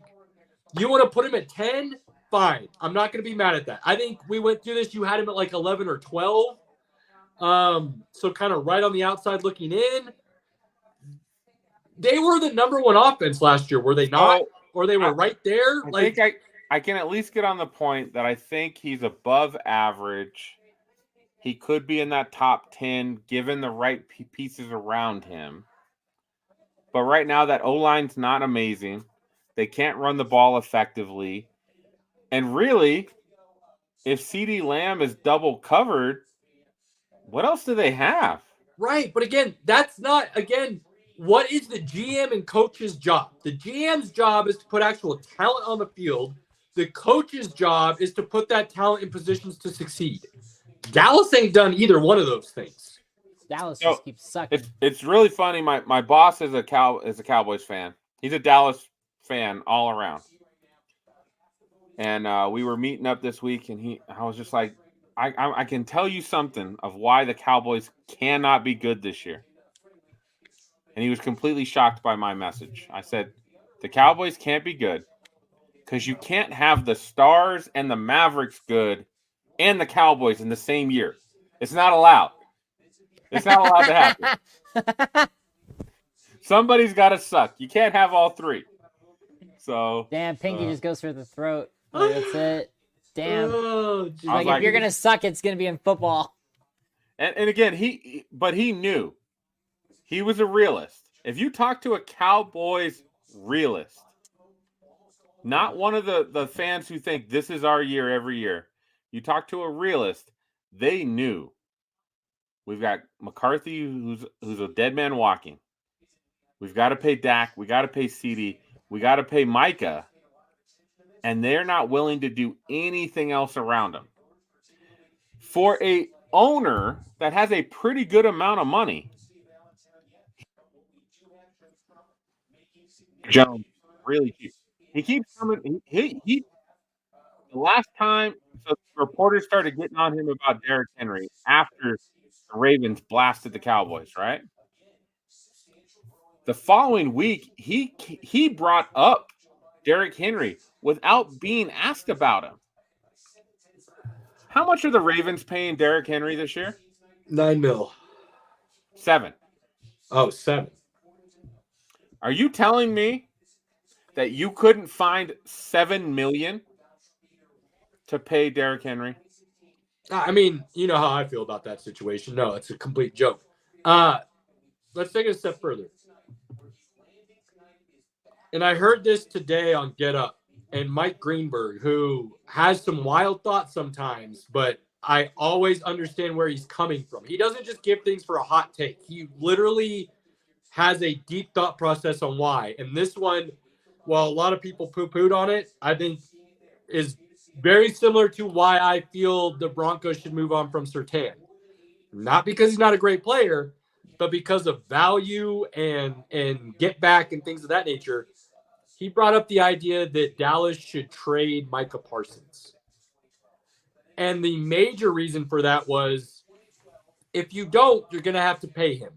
If you pay him, you are basically tying up 90% of your salary to Dak, CD, and Micah Parsons. So 90% roughly of your salary is going to go to 3 dudes, and you have to fill out another 50 spots on that roster. How are you going to be competitive? How are you going to be able to build an actual contender in that scenario? It's a good thought process. Would Dallas ever do it? No. But it is something that should be given serious consideration, and I do not disagree with him. I'm not going to say that he's an idiot. There is merit to that idea and conversation. I don't know. Man, they just... Man, it sucks when you draft CeeDee Lamb, there's Justin Jefferson and there's CeeDee Lamb. Those are the best 2 wide receivers from that draft class, and they could both be argued as top 3 wide receivers in the league. Yeah. Right now. And again, Micah Parsons can be argued, when healthy, could be one of the best defensive players in the league. Absolutely. And then you've got Dak. And we've talked about it. Everybody's talked about it. You got to have some balls to tell Dak, I'm not giving you $60 million a year. I'm just not doing it. But it's not just that. It's the way they do business. They let everybody else sign a contract first, and then they sign at the highest market value instead of setting the market. They could have avoided all of these issues if they had gone out and set the market rather than paid for the market.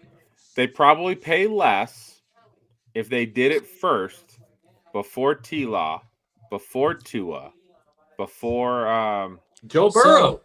Well, let's.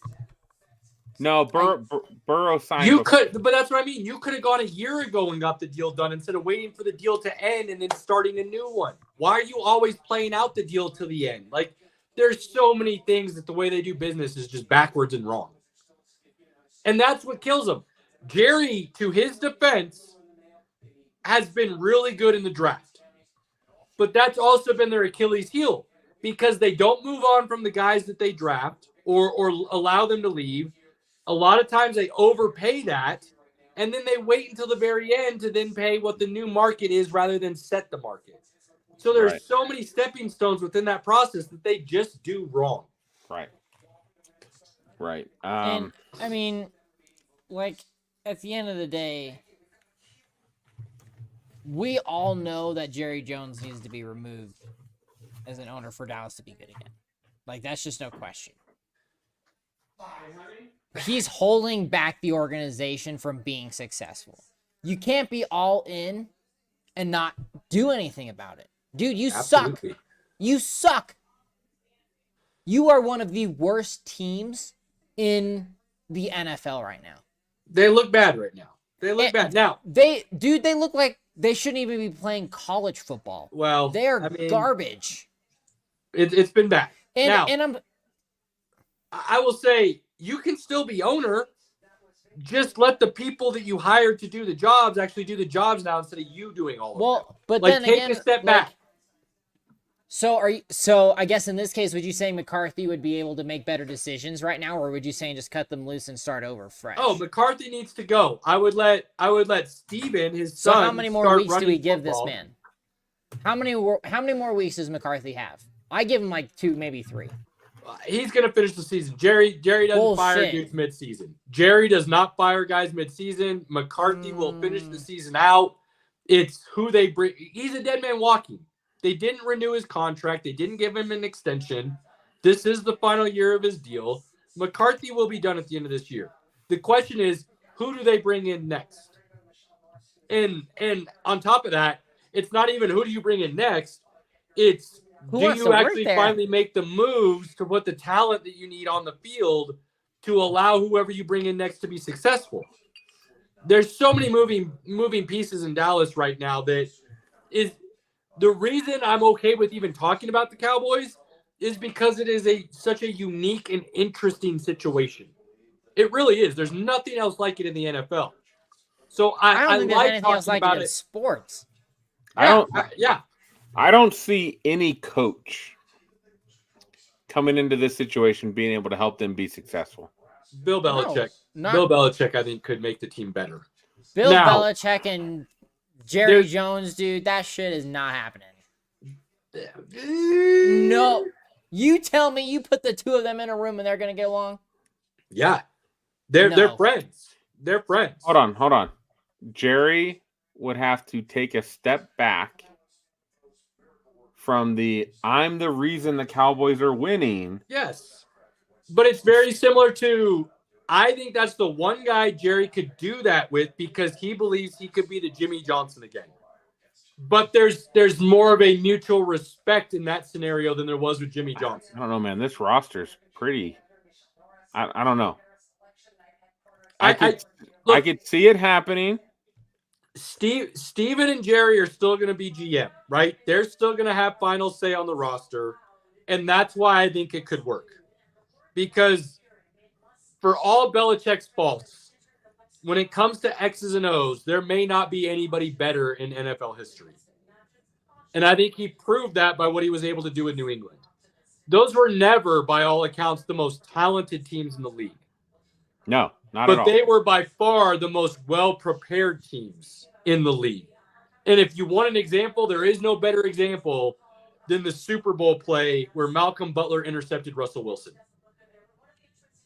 The amount of conversation around that where Bill specifically practiced that leading up to the game and saw that as even a possibility and then was able to tell Butler, if you see this scenario, this is what you have to do to prevent it from happening. To have somebody that well prepared, I don't know that we've ever seen anybody remotely close to that within the NFL.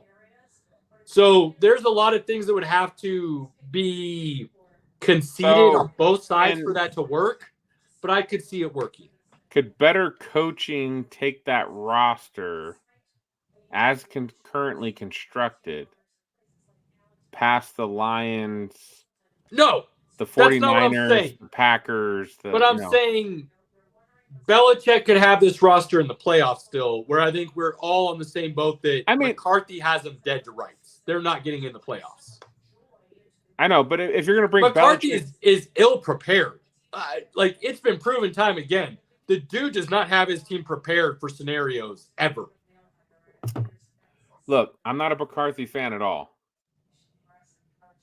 But they have quite a few injuries. They do. I'm not going to deny any of that. And he was not. McCarthy's offense is predicated around running the football. And he was given Ezekiel Elliott and Rico Dowdle. Again, don't disagree. I don't disagree. But maybe I just look at it as similar to the Sean Payton situation. And we know how I feel about that. Good coach. Was it the right hire to correct where the ship was heading? Yes. Did it bring stability to the organization? Yes.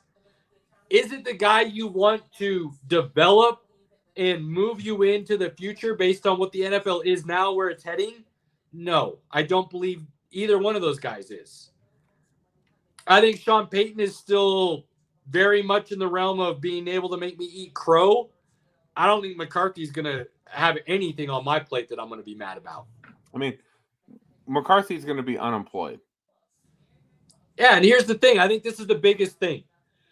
If Sean Payton and the Broncos decided to split ways at the end of the season, whether he's fired or they just mutual understanding, would other teams be out there looking to hire him? Yeah, I think there is. I think Dallas would hire him. If McCarthy is done at the end of the season, are there other teams out there who are trying to get his services? No. And I think that says a lot. All right. God, what do we want to talk about? Well, we can cover some next week's game. I'll bring up a couple things. Let's go. Let's roll. Hesitation. Oh, where did it go? I don't have it. I thought I had it. Wait. Look, if I remember correctly, we failed ourselves miserably last week when we were talking about the NFL MVP conversation, because to the best of my recollection, we did not mention Jared Goff, and I feel ashamed of us for that. We did not. He definitely is in the conversation. We talked about it a bunch off air within our own group chat. Why we did not mention it within the podcast, I have no idea, and I apologize to Lions fans, to Jared Goff, to just the NFL MVP conversation, because it's a disservice to leave him out of it. He has a perfect game this season. Hold on. Real quick on that. Do you know who has the 3 best odds for MVP right now? No. Josh Allen. Lamar Jackson, Jared Goff. Nope. Lamar Jackson, Patrick Mahomes. Ew, that's gross. That's Patrick stupid. Mahomes has 11 touchdowns, 9 interceptions. Numbers aren't there, but let's be honest. If it's Carson Wentz and not Patrick Mahomes, are they 8-0? Probably not. No, definitely not. Here's what I was looking for. And there's a couple Jared Goff stats. I'm not going to be able to remember the second one completely because I can't find my picture or my post about it. But this is one of them. The Detroit Lions have more touchdowns, 28, than they do incompletions, 24, during this 6-game win streak. Correct. Jared Goff has now thrown, I believe it's 300 passes or something like that to Amon-Ra St. Brown without an incompletion. 30. I said 300. 30 straight, I believe is what it is. Jared Goff also has, I can't remember what it is right now. There's another stat with Jared Goff right now during this win streak that they're on that's just absurd, okay? He is balling. He is balling. And LA can't be mad because they traded for Stafford and they won a Super Bowl. At the end of the day, they got a ring. They're like, great. Long term, what was the issue for Goff in LA?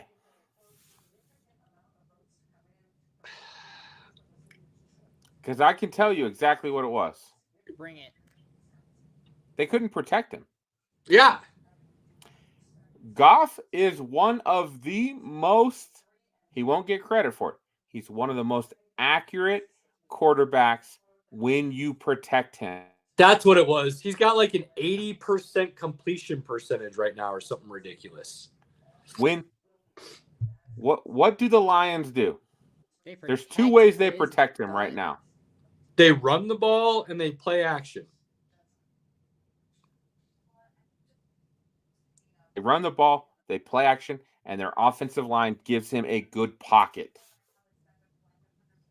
When he is pressured, Jared Goff does fold like a chair. And look, you and I go back and forth on this, and I know where you're coming from, but I always kind of play the devil's advocate. Any quarterback is bad when you don't protect him. But no, Jared Goff, and this is where I am trying to support you. So hang on. Just stay with me, Pinky, because a roundabout way I'm going to get back to you are correct. Jared Goff by no means has athleticism by NFL standards when it comes to mobility outside of the pocket. Dude, he's the Detroit Ken. But, dude, when you allow him to stand tall in the pocket, there may not be a better thrower of the football in the league at this moment in time. So, oppose that to Lamar Jackson. And look, I'm going to continue to beat this drum, and I'm going to continue to call people out for it. Oh, boy. If you actually watch him play right now, that dude is looking to stay in the pocket and sling the rock more so than he is to try to get outside of the pocket and run the ball. He is a quarterback. There are no other adjectives that need to be added on to that. Lamar Jackson is a quarterback. And to prove it, I'll give you 2 stats. First off, he now has the most games with a perfect passer rating in NFL history, minimum 15 attempts. The most at 4. That's above Peyton Manning, Ben Roethlisberger, Tom Brady, Kurt Warner, and everybody else. Lamar Jackson has 4 games of the perfect passer. You don't do that if you're a running quarterback. You only do that if you are a quarterback. A dude who can play the position at its highest level.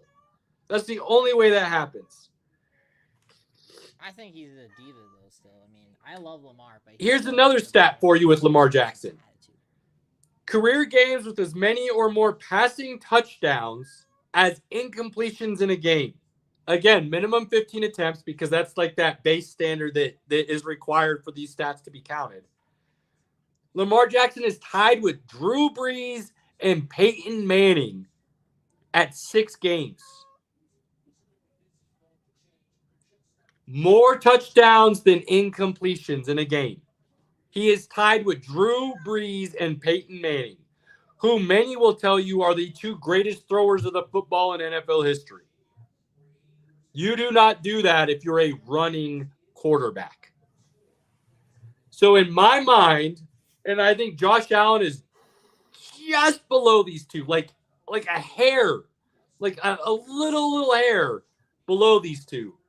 But in my mind, the MVP right now is Lamar Jackson and Jared Goff. Dead even. Flip a coin, and whatever side it comes out on, I'm good with. I can't even hate that take. It's Josh Allen, it's Lamar, it's Jared Goff. Mahomes, he's got 11 touchdowns, 9 interceptions. I think he's an MVP for that team. Is he playing at an MVP level compared to others in the league right now? No.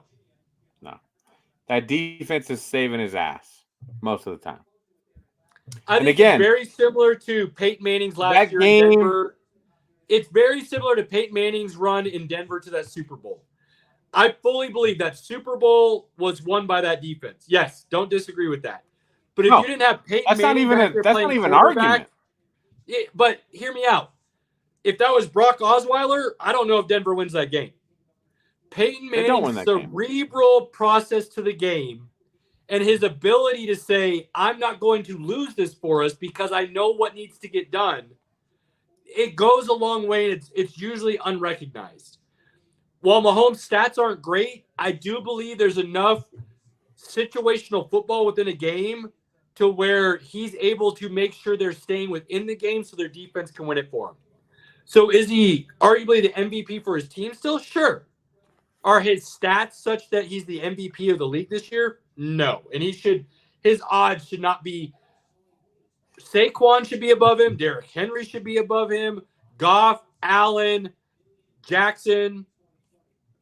I would even put Baker Mayfield on an MVP ladder over Patrick Mahomes right now, based on what Baker's done this season and what he's now doing even without his top two receivers. So there's nuances to the conversation I think sometimes people don't want to discuss. So, and look, you want to play devil's advocate and say, well, yeah, Lamar's got a bunch of weapons. Jared Goff's got a bunch of weapons. Of course they're going to be playing well. No. For a quarterback to be playing well, it means he is getting the ball to those weapons in situations that they're able to show that they're weapons. That means accurate throws, hitting them when they're open on a deep ball, calling the right audibles at the line of scrimmage. They are playing the position at a very high level that I think sometimes goes unrecognized.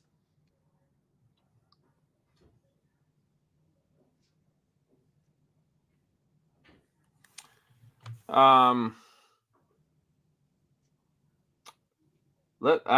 did want to talk a little bit about the rookie QBs. Caleb Williams is struggling. I mean, duh. And I don't know if that's his fault completely, but he has more on offense than any of the other QBs have, and yet still not looking very good. So, look, we had them sneaking into the playoffs because we thought there was a ton of talent there. But I have been consistent with this, and I will continue to be consistent with this. Ryan Poles is not a good GM. He's average at best. He hasn't made any great moves. I mean, I thought the Montez Sweat move was a good move. He got him. That was a pretty good move, I thought. The defense itself is actually pretty good. The defense has a lot of talent and is good. The offensive skill positions. But here's the problem. The O-line's not good. If you pay dudes money, they're going to come. Like, let's just be honest about the situation. If you pay dudes when nobody else is willing to pay them, they're going to come play for you. The biggest move Ryan Poles made was a gift from the Carolina Panthers. And Pinky, you've talked about this a number of times. What the hell was Carolina doing giving up all those picks and DJ Moore? Of course you make that deal. Are you out of your mind? Any GM would have made that deal. Even a bad GM would have made that deal. I will go back and I will say it again, and this is not me being a Justin Fields believer. If your number one wide receiver comes out and says, why are we dropping this guy just to draft somebody else? It's something you should take into serious consideration. It is something you should give a lot of thought to. The second part about that is you have now made the same mistake with 3 separate top first-round picks. You draft a quarterback, and you don't build an offensive line, and you spend the resources somewhere else. That's a bad move, especially in today's NFL. If John Harbaugh hasn't taught anybody anything, they better start paying attention. You build from the trenches out, and you can be very successful very quickly. They didn't put an offensive line around Justin Fields. They didn't put an offensive line in front of Caleb Williams. And you want to go even farther back and look at mistakes. And while this wasn't polls per se, it's still an organizational situation. You keep a bad coach and you draft a quarterback. You keep a bad coach and you draft a quarterback. And then you keep a bad coach and you draft a quarterback. Fox, Trubisky, Nagy, Fields, Eberflus, Williams. You just made the same thing, same mistake 3 times in a row. History repeating itself. If you don't learn from your past mistakes, you will keep making them. Chicago is a train wreck. Eberflus is getting fired. Who takes that job? I mean, if I'm a Chicago fan, I'm praying it's Ben Johnson. Because right now, within league circles, that's one of the few guys who you can think may be able to correct the offensive situation. But again, if you're not... Pinky, how much did I pound the table as soon as they made that Rome Odunze pick that was a foolish, wasted pick? Because there were offensive linemen on the board that could have truly helped your situation, and you did not need another wide receiver.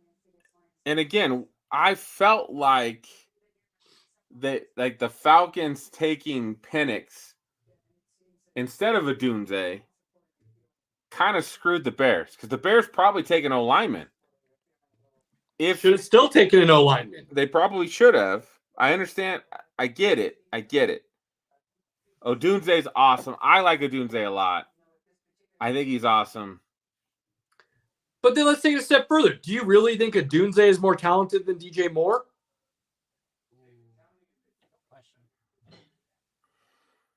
I do think Odunze will be better than DJ Moore. I didn't say will be better. I said, do you think he's more talented? I'm talking right now. Yes. Oh, God, no. Yes. No way in hell. Absolutely. Why, Caleb? Because DJ Moore has put up 1,000-yard seasons with no quarterback. Why'd you...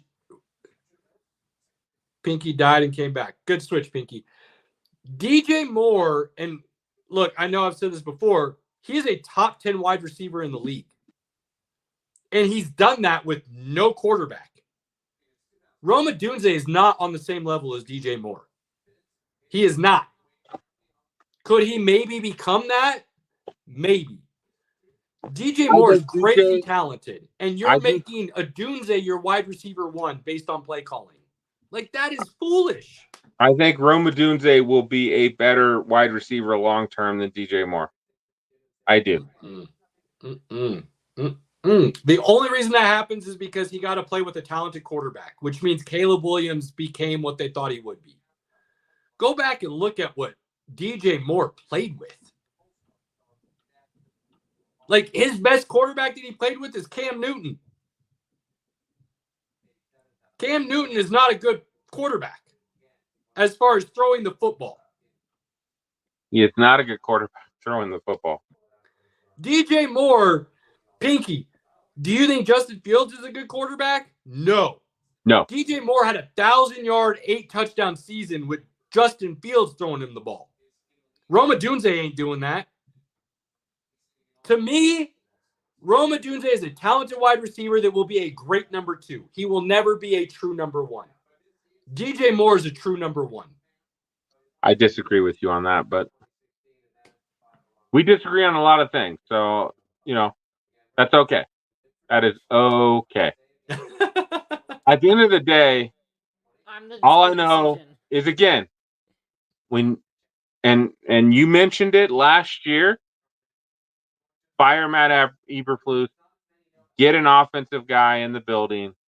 That way, Caleb and that guy are tied to the hip, and they are like moving this team forward. I hear people talking all the time. Washington is so happy they got Jaden Daniels over Caleb Williams. The Bears should have taken Jaden Daniel over Caleb Williams. You put Caleb Williams in Washington right now with the offensive coordinator who was his offensive coordinator, Caleb Williams is going to look a lot better. I and Pinky both said we would have taken Jaden Daniel over Caleb Williams in the draft. But we didn't think Caleb Williams was bad. And if you put Caleb Williams in that Washington situation with Kingsbury running the offense, I promise you, it looks a lot better than what he's looking like in Chicago. Chicago's a mess. They're a mess. And I think the GM needs to go, and I think the head coach needs to go. And I've had Chicago fans telling me I'm an idiot. And they've been telling me Ryan Poles is a great GM. Just he knows what he's doing. The hell he does. He kept that head coach in power. Hey, anybody can fleece the Panthers when they're desperate. Hell yeah. And you put all your draft resources for the last 2 years basically on the defensive side of the ball when this is an offensive league. Do we forget that Foles gave a second-round pick for Chase Claypool from the Steelers? Where's Chase Claypool right now? Just saying. Just saying. He hasn't made any outstanding moves. Just saying. All right, we've bashed him enough. We bashed the Bears. Holy moly. Avs are up 6-3 if anybody cares. 6-3. Detroit Red Wings. Pinky, let's end on this for the evening. Because we could go plenty of more time, and if we start going rabbit holes, I think we will. Hold on, 1 second. Nasty Nate has 5 points tonight. Good for him. That's still don't have a goalie. I'm not until they figure that position out. I'm not going to get super stoked per se. I do like seeing the offense starting to come around though. I mean, they've been definitely starting to gel, which is nice. Let's end on this. And I feel like I'm in the minority on this, but you know how I feel when something happens that's never been done before. And I will give ultimate credit to those situations, and I will not dismiss that. It's why I have Travis Hunter as the Heisman winner. Saquon Barkley doing a spin move out of a tackle and then somehow having the wherewithal to jump backwards with a split over a defender is the play of the year. I don't care what catch happens. I don't care what one-handed catch touchdown happens. Saquon Barkley did something that we have never seen before. And that, to me, is the play of the year right now. Touche. I'll second that then, Caleb. When you put it like that, okay. I'll meet you there, sir.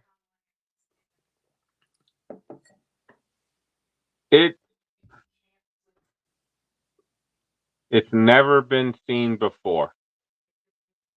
I still wish there wasn't there wasn't a crowd of 4 guys behind him and he could have got like a touchdown out of that. Because the guy's taking him down kind of takes it down a little bit, but it's still pretty awesome.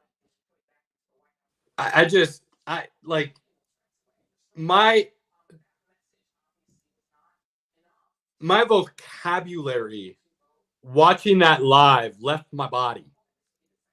Like very rarely do I not have words for something. And that literally left me without words for a moment. And that I hear people going, well, you got the Garrett Wilson catch. And then Devontae Smith in the same game may have had the catch of the year. And I said, don't give a shit. I've seen one-handed touchdown catches before. What I have not seen is a dude spin move to break a tackle, take 2 steps backwards, jump over a defender backwards while doing the splits, land, and would have continued to take off if 4 defenders hadn't immediately tried to tackle him. Like, to have the wherewithal to even attempt such a move is mind-blowing to me. Just I can't put into words how crazy it was when I first saw that happen. Pretty crazy, man. Pretty crazy. Again, it just comes back to, man, the Giants might be all right if they had Saquon still. I mean, let's be honest. How bad would the Eagles be right now if they didn't have Saquon? I mean, what would have they done at running back, right? That's crazy to think about. Let's think about this. The Giants could have kept Saquon, and they could have gone after a Sam Darnold. Would have that been a better situation with Brian Daboll as the head coach than what they have now? Hell yeah. Yeah. For sure. Pinky, did you have any final NFL thoughts? I know I kind of rushed you out of there, but I feel like we got to avoid a rabbit hole now with where we're at. I will tell you guys, and I wish I could be here this weekend to hang out with Robert. That Lions-Texans game on Sunday night, if Nico Collins comes back this week like he's supposed to, man, we could have a game. Gets real interesting real quick, don't it? We could have a what I'm game. doing Sunday night, but I'm gonna be having some fun. Them losing Diggs is, I think, kills their true contender potential. Because if you had Collins, Diggs, and Tank Dell still, and you had that three-headed monster, the way Joe Mixon's running the ball and C.J. Stroud, you've got weapons similar to Philly and Detroit and Baltimore, and now you don't have that true. We have more talent than you, we're going to win type of scenario. I mean, at the moment, I don't see them beating the Bills, the Ravens, or the Chiefs. No. Where they're at right now. But, again, we kind of said this would be their step back, but still learn and be really good season, right? Just because of the schedule. Right. Diggs going down when he did, though, puts into question his ability to be a true game changer next year. And I think that's where we were looking for them to really be true contenders. And now what does that look like? So it'll be interesting. But yeah, it's going to be a good game. Absolutely. Robert. All right, boys. Final thought. I'm just excited, baby. I'm going to New Orleans, going to NOLA. Going to represent the Saints after they fire their coach. They're playing the Falcons. They're probably going to get stomped, but let's go, Kirk Cousins. We're going to we're going to represent the Saints. We're going to have a good time. And so you guys are wearing bags on your head? No. Damn it! Oh, that'd be an Instagram moment for the page for sure. Andy will be rooting for the Falcons, even though he's wearing a Saints jersey. It's going to happen. Yeah. That's going to confuse a lot of people. My man. I'm going to wear – I'm debating. I've got a Colorado hat, and then I've got a Broncos hat. I'm debating which hat I want to wear. I might wear my Broncos hat just to confuse everybody. That's always weird. I got so many confused – I got so many people that asked me, like, I was wearing a Broncos hat and a Lions jersey, and I got a lot of questions. And it was cool. Like, I was able to, like, actually talk to them about, like, why I was wearing a Lions jersey. So that was cool. Robert, final thoughts? Gentlemen, your homework begins this week. Penguin season finale is on Sunday, so there are 8 episodes y'all need to freaking watch so we can watch this. And then so that begins Dune next Prophecy week, Robert. Comes out next week on November 17th. So let's do it. Nerd fandom is at an all-time high. Penguin and Dune, I'm so excited. That's all I have to say. Wait, you Dune know I'm what? not going to be caught up on the Penguin, but I will be up to date on Dune when that starts. So wait, Dune what? I'll at least be able to stay there. Dune Prophecy. Oh, I won't watch that till it's done, so we're good. You're lame. We're fine. I am stoked to see what this college basketball season produces. Cooper Flagg came out and balled his first game for Duke. 18, 7, and 5, I believe, is his final stat line. Yo, I am very excited. And I don't even give a shit that I am kind of a North Carolina fan rooting for the Dukies. I don't care. Don't care. Right. What I like to see is true talent balling out, and Cooper Flagg is the truth. Hand in your North Carolina card. You're done. Don't care. Done. Don't care. Done. Ladies and gentlemen, as always, do not take those opportunities for granted. Whenever you have the ability to be with that inner circle, your family, friends, your loved ones, whoever you consider that to be, take advantage of them, cherish those moments, and do not let them pass you by. Pinky, you enjoy your time at your next stadium, my good boy. Robert, we will catch up here soon. Until next week, ladies and gentlemen, hit us up however you want to. Let us know what's going on. We'll talk to you soon. We're out. Peace.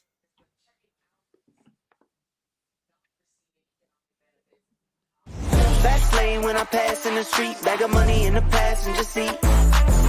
Simcoe's been asking for me on the road from the west to the east.